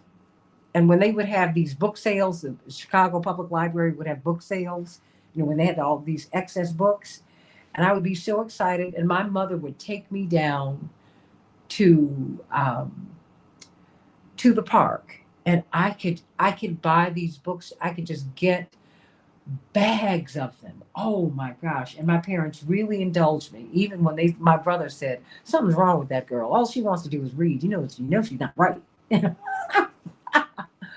Oh my goodness, bless their hearts. You know, brothers never give you a break. And so, something's not right. And Jessie was the worst. Yes, I just said that. All she wants to do is sit up here and read a book. Read a book. Needs to get out here and live a life. One of the books I'd like to plug is, it includes Abraham Bolden's story. It's where I learned it from, actually. Jim Douglas, his book, Jfk Murder. Oh, yeah. Wasn't that fabulous? Why don't you give people a brief synopsis of it in like a minute, about 30 seconds? Oh boy, that book made me cry too. Mm-hmm. You know, I mean, but all this. Yes. No, please go on. Oh, yeah, that book, and then you mentioned Alan Dulles earlier. There's a great book on Alan Dulles called Devil's Chessboard Absolutely. by David Talbot. Absolutely. Outstanding book, and both of them touch deeply on the history around the moment, and the actual plot to kill Kennedy, what we know. Yeah. Some of the things he gets wrong, but that's understandable. Dallas is complicated, but it's still a great, excellent jumping off point for anyone who wants to be a student. And you know what? And look at the documentary JFK Revisited by Oliver Stone. There is like a 2 hour. Okay, we've got 1 minute. Still working on bringing our guest up. Okay, they've got like a 2 hour version, and then there's something that's divided into 4 parts. Have you seen that one? Yeah, that one's that's on Amazon. Yeah, yeah. Definitely good. They're both excellent. Oh yeah. For my money, I like next for Biden pardon Assange. Oh, Julian Assange. Mm-hmm. Yeah, he should pardon him, but he's sitting on top of so much. These people, they want him to disappear, and he's too big to disappear, and they're treating him horribly. Just trying to kill him. Yeah. They're trying. They want to assassinate the man. Mm-hmm. Oh yeah. Well, we'll keep talking about this until. Hold on.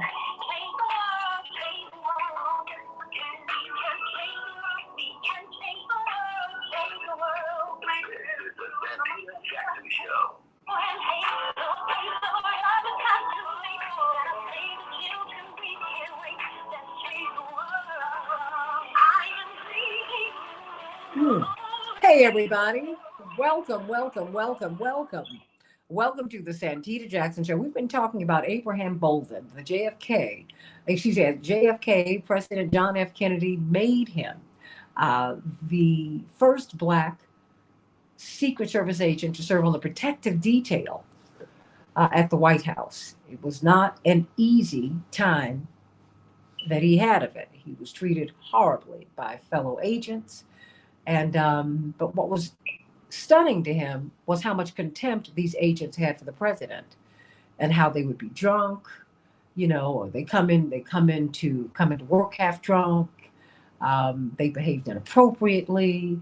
He said, wait, you can't protect the president of the United States, the most powerful man on earth, when you don't have your wits about you, when you're not well.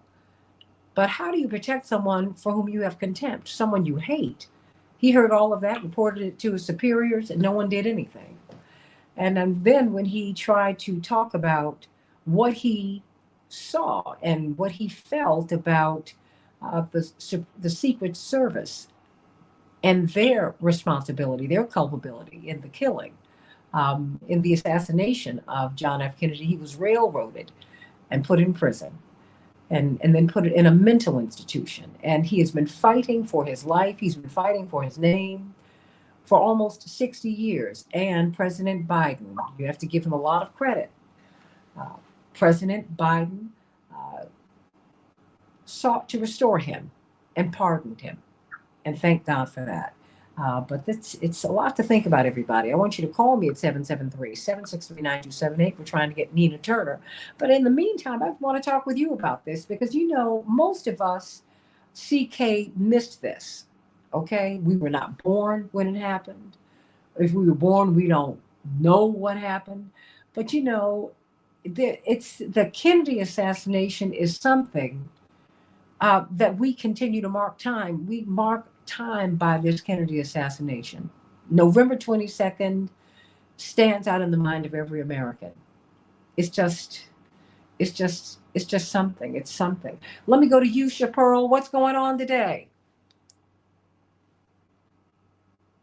Good morning, Santita.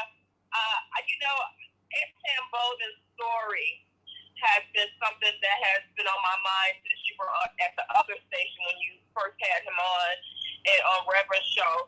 And we have been lobbying heavily for this pardon. So we are so grateful that Mr. Bolden will be exonerated of this.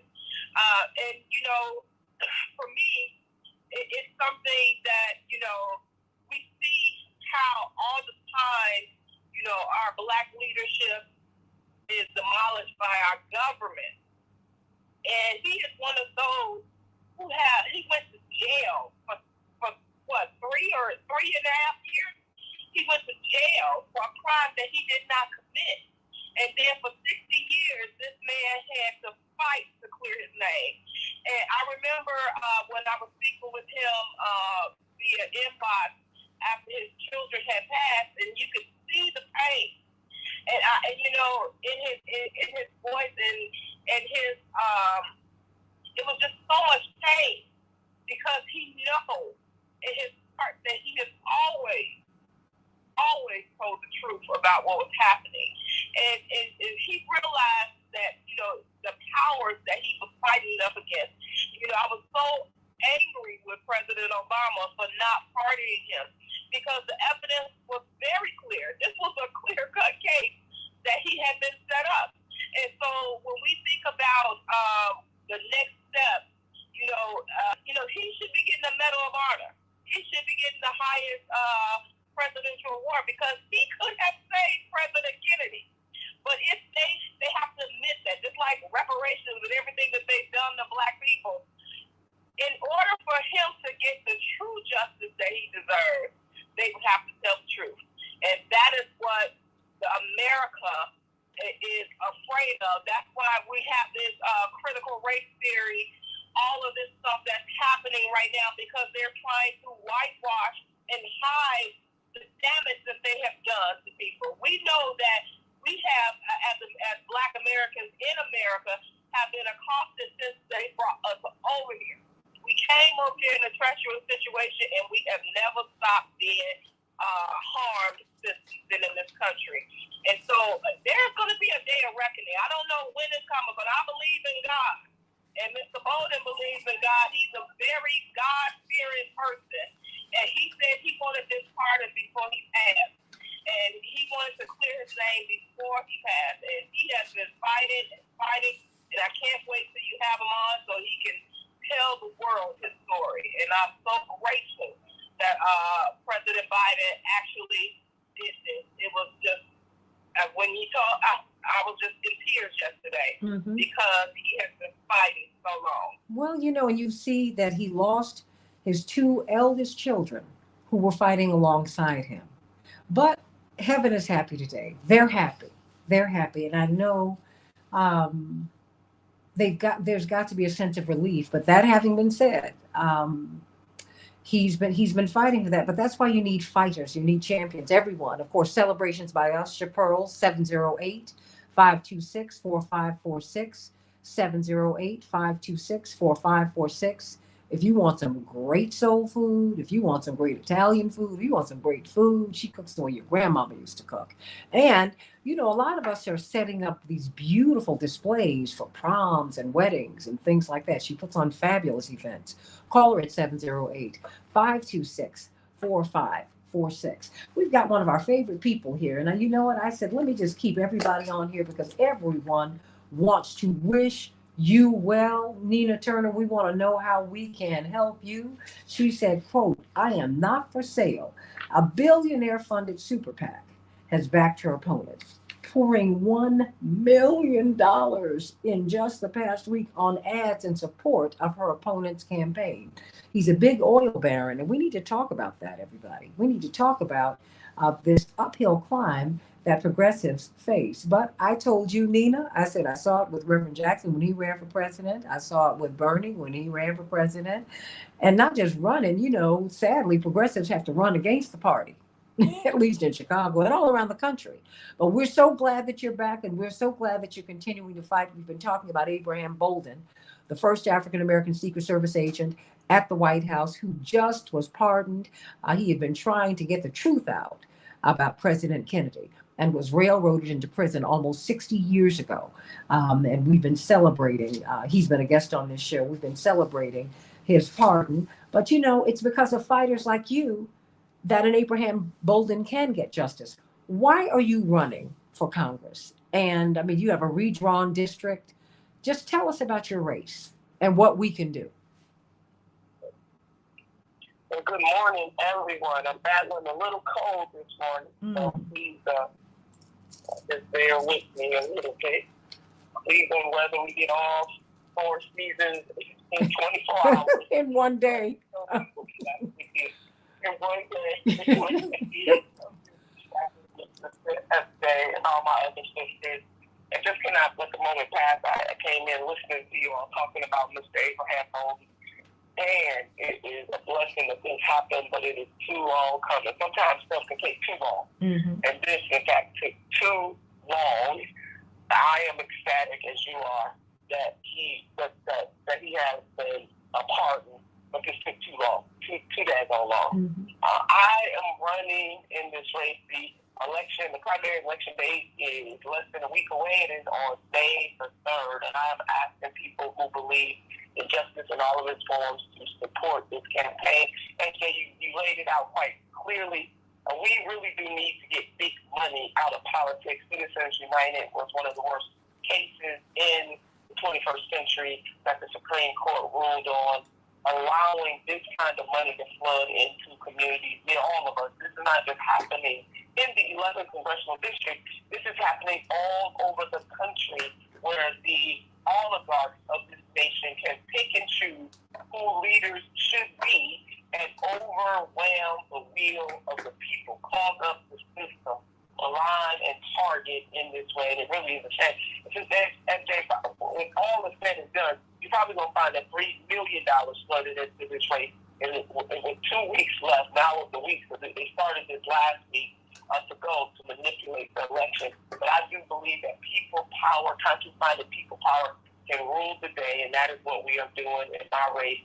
We're running a field-first campaign. We've been door-knocking since the third week in February, knocking doors, touching people. And we've had 100,000 touches of voters in the new, as you laid out, 11th congressional district. 30% of the district is new. But to fight that kind of money, and you got to ask yourself, why? Why would a crypto billionaire, Silicon Valley, drop $1 million of his dollars into a race in Greater Cleveland? Why would the DMFI financed by an oil baroness drop $1 million into this race? And sisters, I must tell you, almost every day when I get home, there's a different hate piece in my mailbox funded by some super PAC. I tell you, they're making up PACs at this point.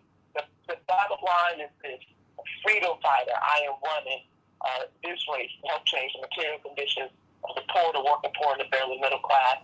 And even if you cannot vote, if you do not live, if you're not a registered voter in Greater Cleveland, what you can do is help by your time, your talent, and your treasure. NinaTurner.com. We're fighting the fight. I am a Congresswoman Shirley Chisholm Democrat. I am a Reverend Jesse Jackson Democrat, baby. We are here to do new things and bring people together for the greater good of not just this district or this state, I would say this nation and also this world. Amen. And a Bernie-crat. We love that. I mean, we love the fighters. That's, that's right.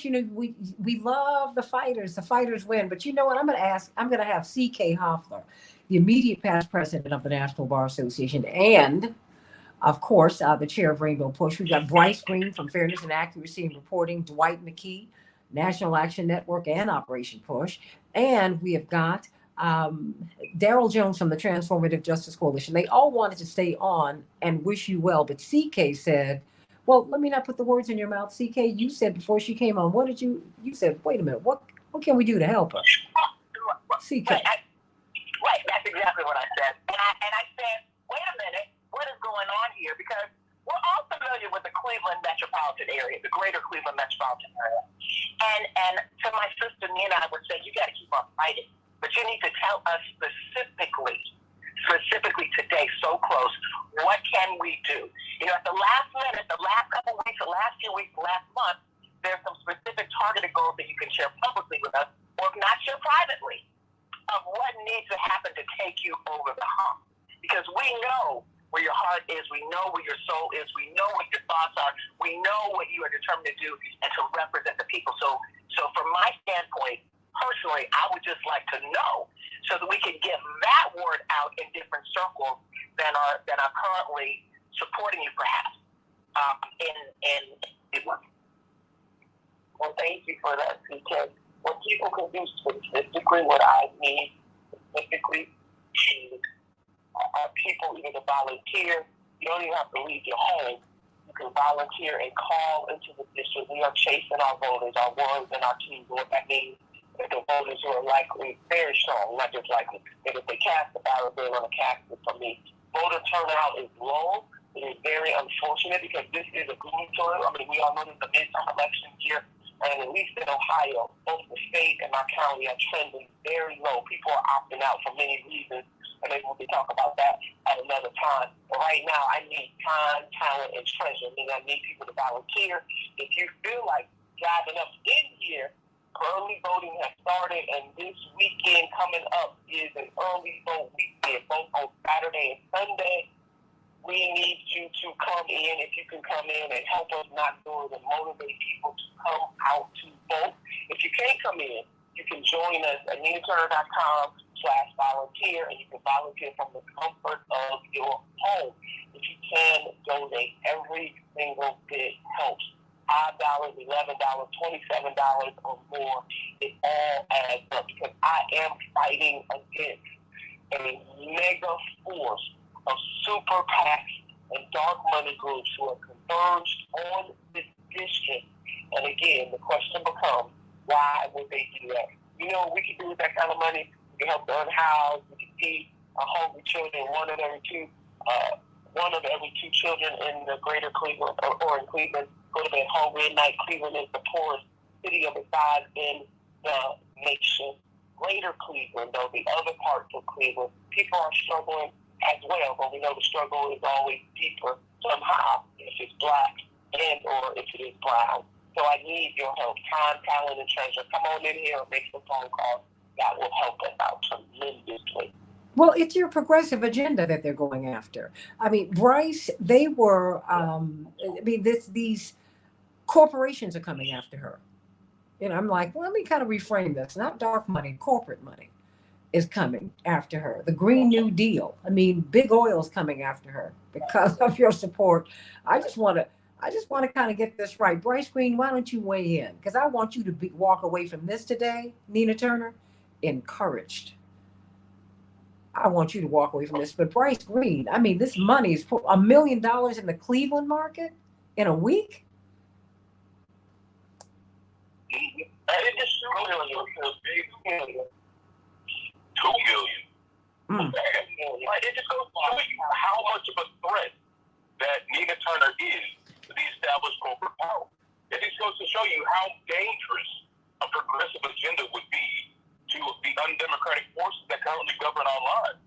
There's a reason that they pour all this money in there. It's because they're scared. And they've been scared ever since they saw Bernie Sanders run in 2016 and saw their corporate favorite, Hillary Clinton, seriously challenged. And they were worried again in 2020 when it happened. And we've seen how worried they are every time Nina Turner even thinks about running an election. They get scared.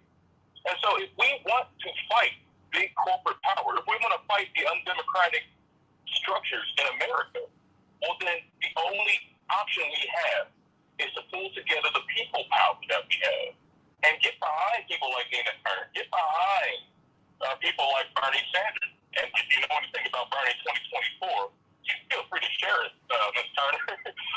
But these are the ways that we need to fight against corporate power so we can have a free society, so we can have a healthy, progressive agenda enacted in America.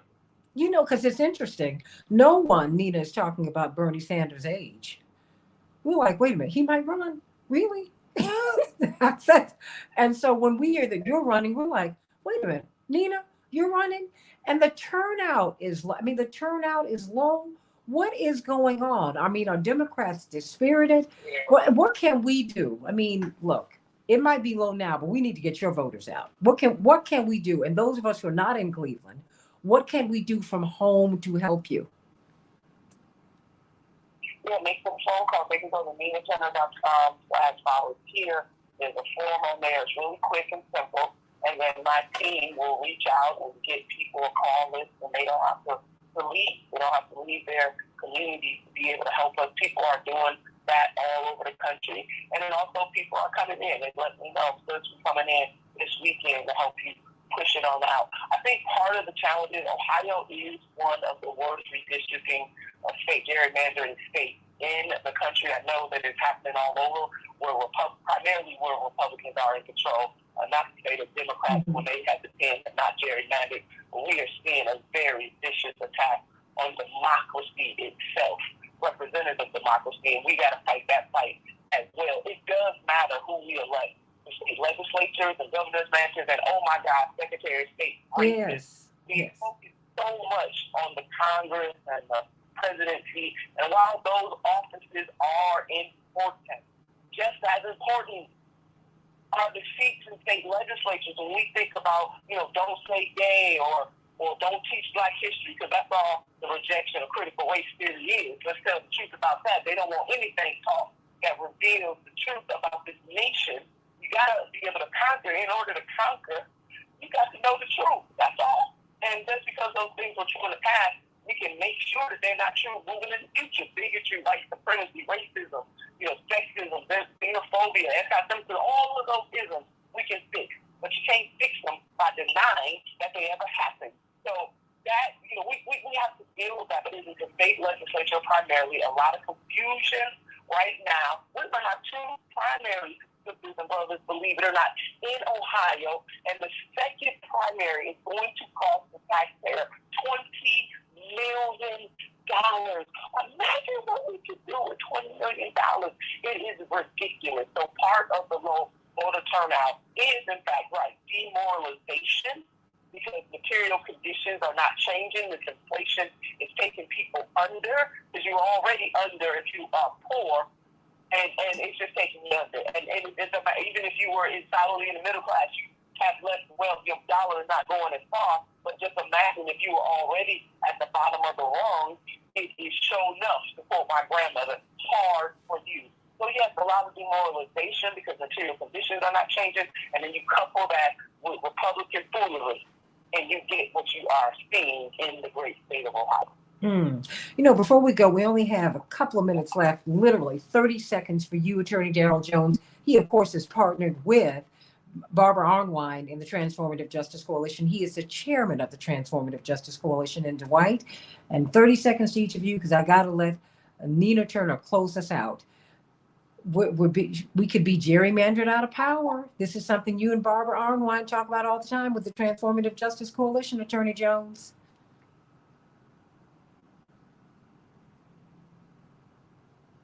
Oh, is he there? Okay, well, let me go to you, Dwight McKee. Dwight McKee, we need fighters like Nina Turner. We need her in office. We need her. What do we need to do?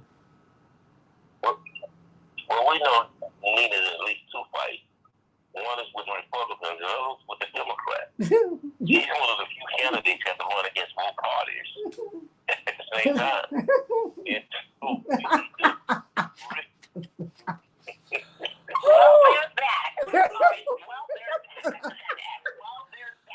Oh, no, thank you, CK. Oh, yeah. I mean, I know that's not what you expected, Nina. But, honey, you running against two parties. My brother, okay, that's it. But I got a glimpse of that again by Senator Bernie Sanders' side and both of his campaigns. And Santita, you and they know about it too, because it happens to your father. Nothing, more things change, the more they stay the same. This, there's that. So just anyway, that's it. Oh, but Nina, look, I got about a minute and a half left. What can we do? Because you have people listening from all over the country. What can we do to volunteer, to help you, to contribute money, to contribute time? Because some people don't have money, but they have time. Dr. King taught us that you don't need money. You need the heart of a servant. What can we do to help you? That's it. That's NinaTurner.com. Go there. There's a link to volunteer because your time is your money. Time is valuable. And having people who can volunteer their time, talent, or treasure, you can do all three. You can do one of the three or two of the three. Whatever you can do, we need it. Because if we can break this here in the 11th district in the great state of Ohio, right, we give energy and synergy to people all over the country. Because part of this is not just to break the back of everyday people like us who are fighting for a certain type of justice and calling out an unjust system. It is also to display hope. Hope is an actual. It's to scare other people from running, from even daring to do it, because they will seek to kill, steal, and destroy. But I serve a God who says that I came that you might have life and have that life more abundantly. And life, God works through people, and we, the people of good consciousness, are the people that He works through despite the odds.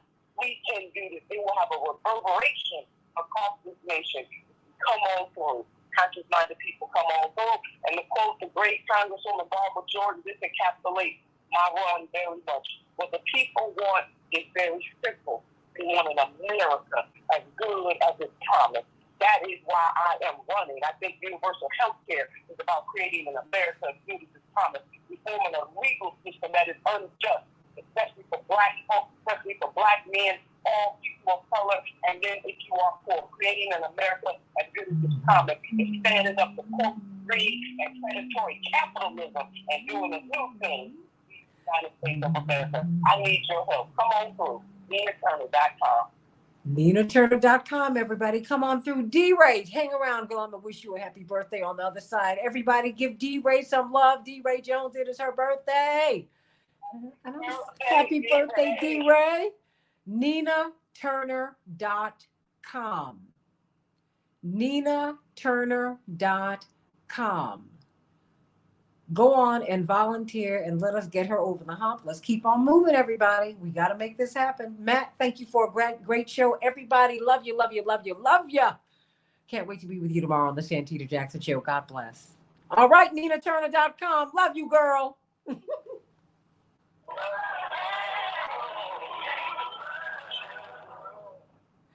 All right, D-Ray, here we go. Happy birthday to you. Happy birthday to you. Happy birthday, D-Ray. Happy birthday to you. Happy birthday, girl. God bless you. Love you, girl. Love you, and love you, everybody.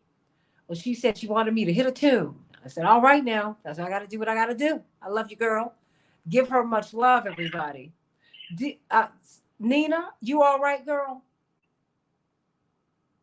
She might have gone on. Well, you know what? Go to NinaTurner.com, everybody. NinaTurner.com. She needs your money. She needs your time. She needs your talent. She needs your treasure. All of that. And, we don't need to complain about what we don't have, but we do have our votes. We got to turn out and vote. That's what needs to happen. How about that? It's all right. Love you, love you, love you, love you, love you. Come on, y'all. Does anyone have anything else that they want to say before we go? Well, I'm just so moved by your saying. I was just Bless you. Santita, thank you for blessing us. I felt like I was in church and I said, oh, she's singing happy birthday. That's right. So thank you for blessing us this morning. And for the spirited discussion. And to Abraham Bolden, I think that there's another chapter in that we need to understand that we really couldn't unpack in time today. And maybe when he comes on your show again or something, maybe we can look at it from a different angle. I think so. And I think we need to continue to talk about this story, Dwight and Bryce, because we're not going to be right until we get this JFK story right. We're not. This is, it's not.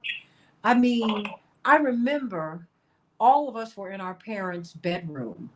The night that Geraldo Rivera played the tape on his show. There's a Bruder film. And, because we'd been hearing about it all day. And my parents, I think I was like 11 or 12 at the time. It was, I was young, but I was young chronologically, but not in terms of my politics because of so much that we were just living through. And, my parents had to explain things to us because we were always living with the possibility that our father could get killed because everybody who was similarly positive, they didn't live past 39. So I just remember watching the film and there was nothing but silence because it was the first time Americans had seen the president shot. You'd heard about the shooting, but you hadn't seen it. And to see it was absolutely, oh my gosh. And Bryce, it was so devastating. Yeah, Well, we know why we hadn't seen it. We know why we hadn't seen it. Oh, now there's that. And we really know why we hadn't seen it. And I believe, and then there's that. Just like we know why it took this long for Abraham Bolden to be pardoned. Because anyone, so now he's almost is an octogenarian, whatever the generian is.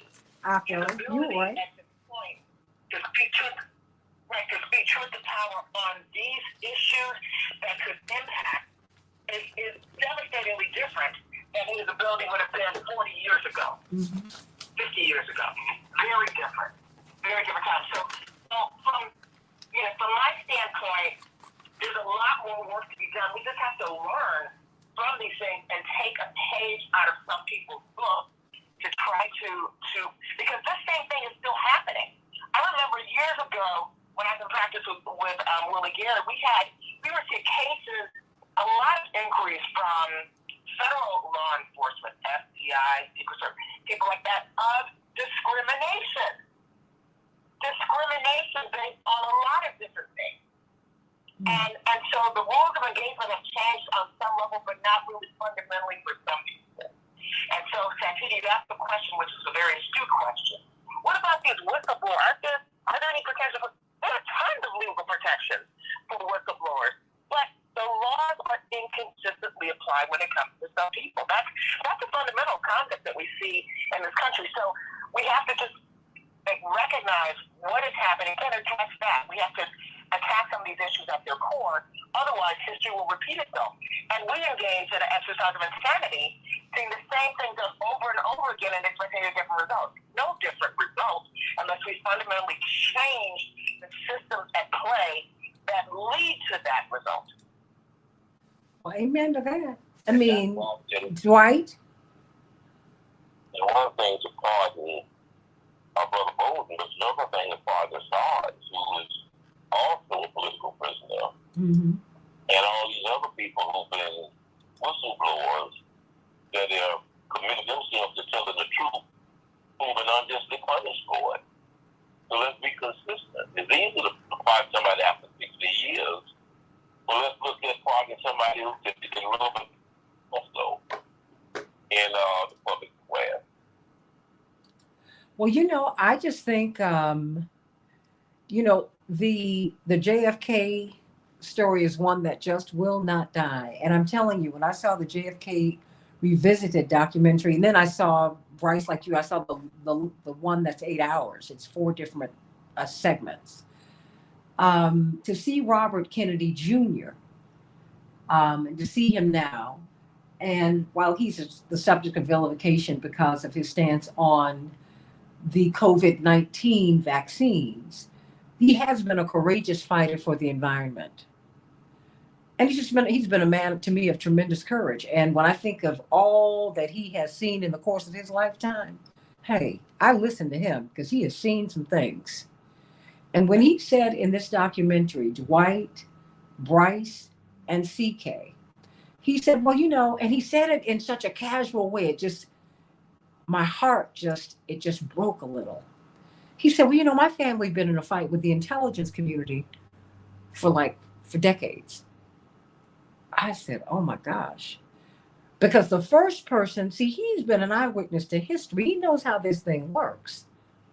He said, when this happened, my father was at home and my father went to his office and called the CIA and asked the desk officer, did you all commit this horror? Ouch.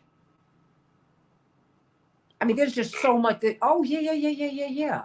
So people, I was talking to a friend of mine who I said, I'd like to interview him. And he said, he dismissed him. I said, you know what? You can have your issues with him about a lot of things. I said, but one thing I know about the Kennedys, some of whom I know, they have seen some things. He was sitting with his aunt and his father when President Johnson walked into the room where they were viewing his uncle. When he said they just killed Lee Harvey Oswald. No, he was about, he was a kid. I mean, what was he, like 12 or something? He said, so I'm like looking at my father like, wait a minute, do people hate our family? I mean, what's going on? Which I understand. I really do. I really do get it. And so, he stepped through the looking glass, if you will. And we all stepped through the looking glass. Mickey Warren, our mutual friend, Dwight, said, coming through the civil rights movement, you have to understand, as we have come through it, we have never seen the world the same way. Dwight, can you speak to that? Yeah. I mean, because you grew up seeing things. You grew up, other people read about, people who you relate to every day.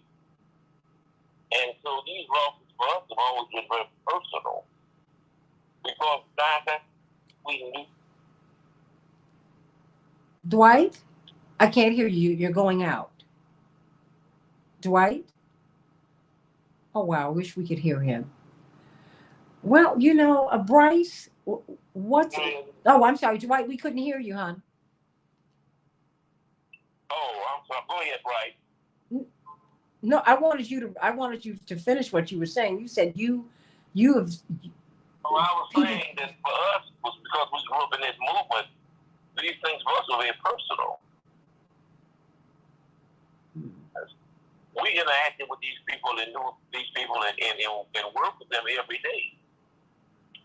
And so when Fred Hampton got shot, he had, over the summer, had come up to Finger High School to see me. We had a meeting up at Finger, and he came up to see me. But I knew Fred. I knew Bobby. When Dr. King got killed, my sister came over and babysitted you and your family, the kids. And Jesse and Johnny. And your house. Yeah. Because my mother had to go to the airport. When you from the airport. Yeah, she had to go to the airport to go get Dad. Yeah. Came over, So these things must have been very, very, very personal. Because as Mickey said, we really grew up in this. And these were very personal for us. Oh boy. Whew. It's just a lot. Well, when Whitney died, you in Africa with him. You were on the plane when the body came back. No, Whitney Young. Yeah. You guys, I'll never forget that. We had been at Soul to Soul in Ghana, where they were celebrating Ghanaian independence. Ike and Tina Turner, Roberta Flack, Carlos Santana, the Voices of East Harlem, Les McCann, Eddie Thomas. I mean, it was the emotions. It was just something incredible.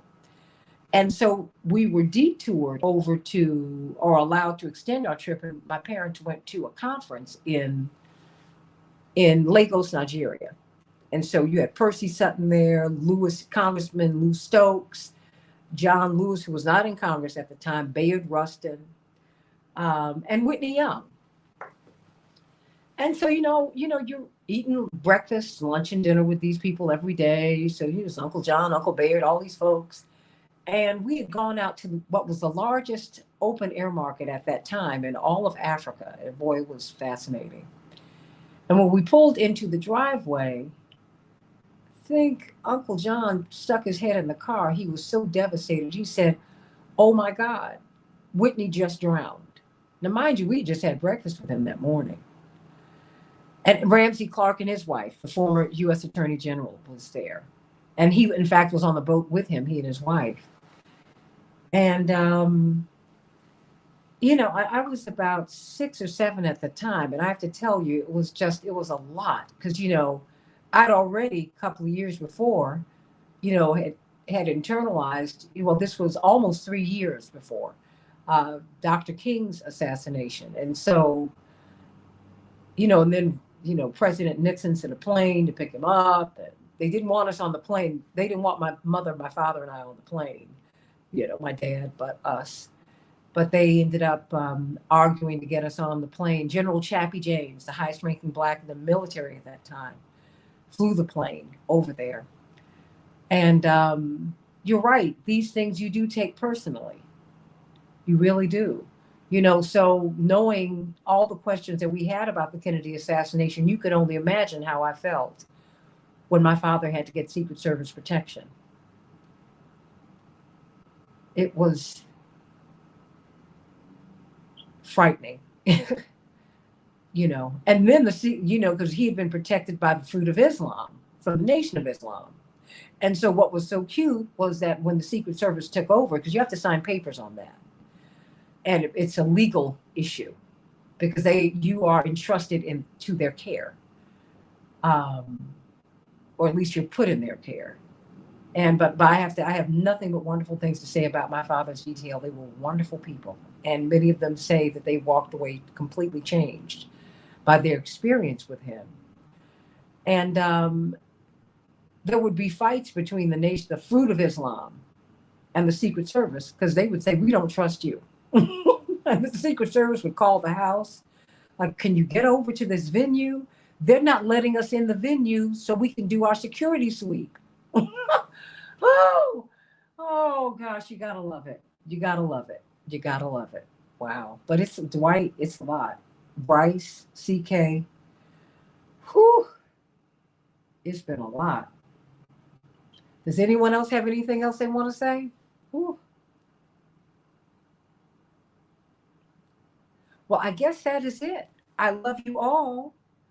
I love you all. It's been a tremendous show, and I thank you for being with us today. Wow. Yep. What did you say, Laura? We take a lot of things for granted, and we don't realize how important they are until they are gone. Wow. Well, it's just After Whitney died. After who died? Where I went after Whitney died. Mm-hmm. Whitney Young, everyone. And you all came back. Anita Boswell has set up a scholarship program. Mm-hmm. And part of the way I got to college is from Anita Boswell scholarship. They paid my way. Whitney Young scholarship.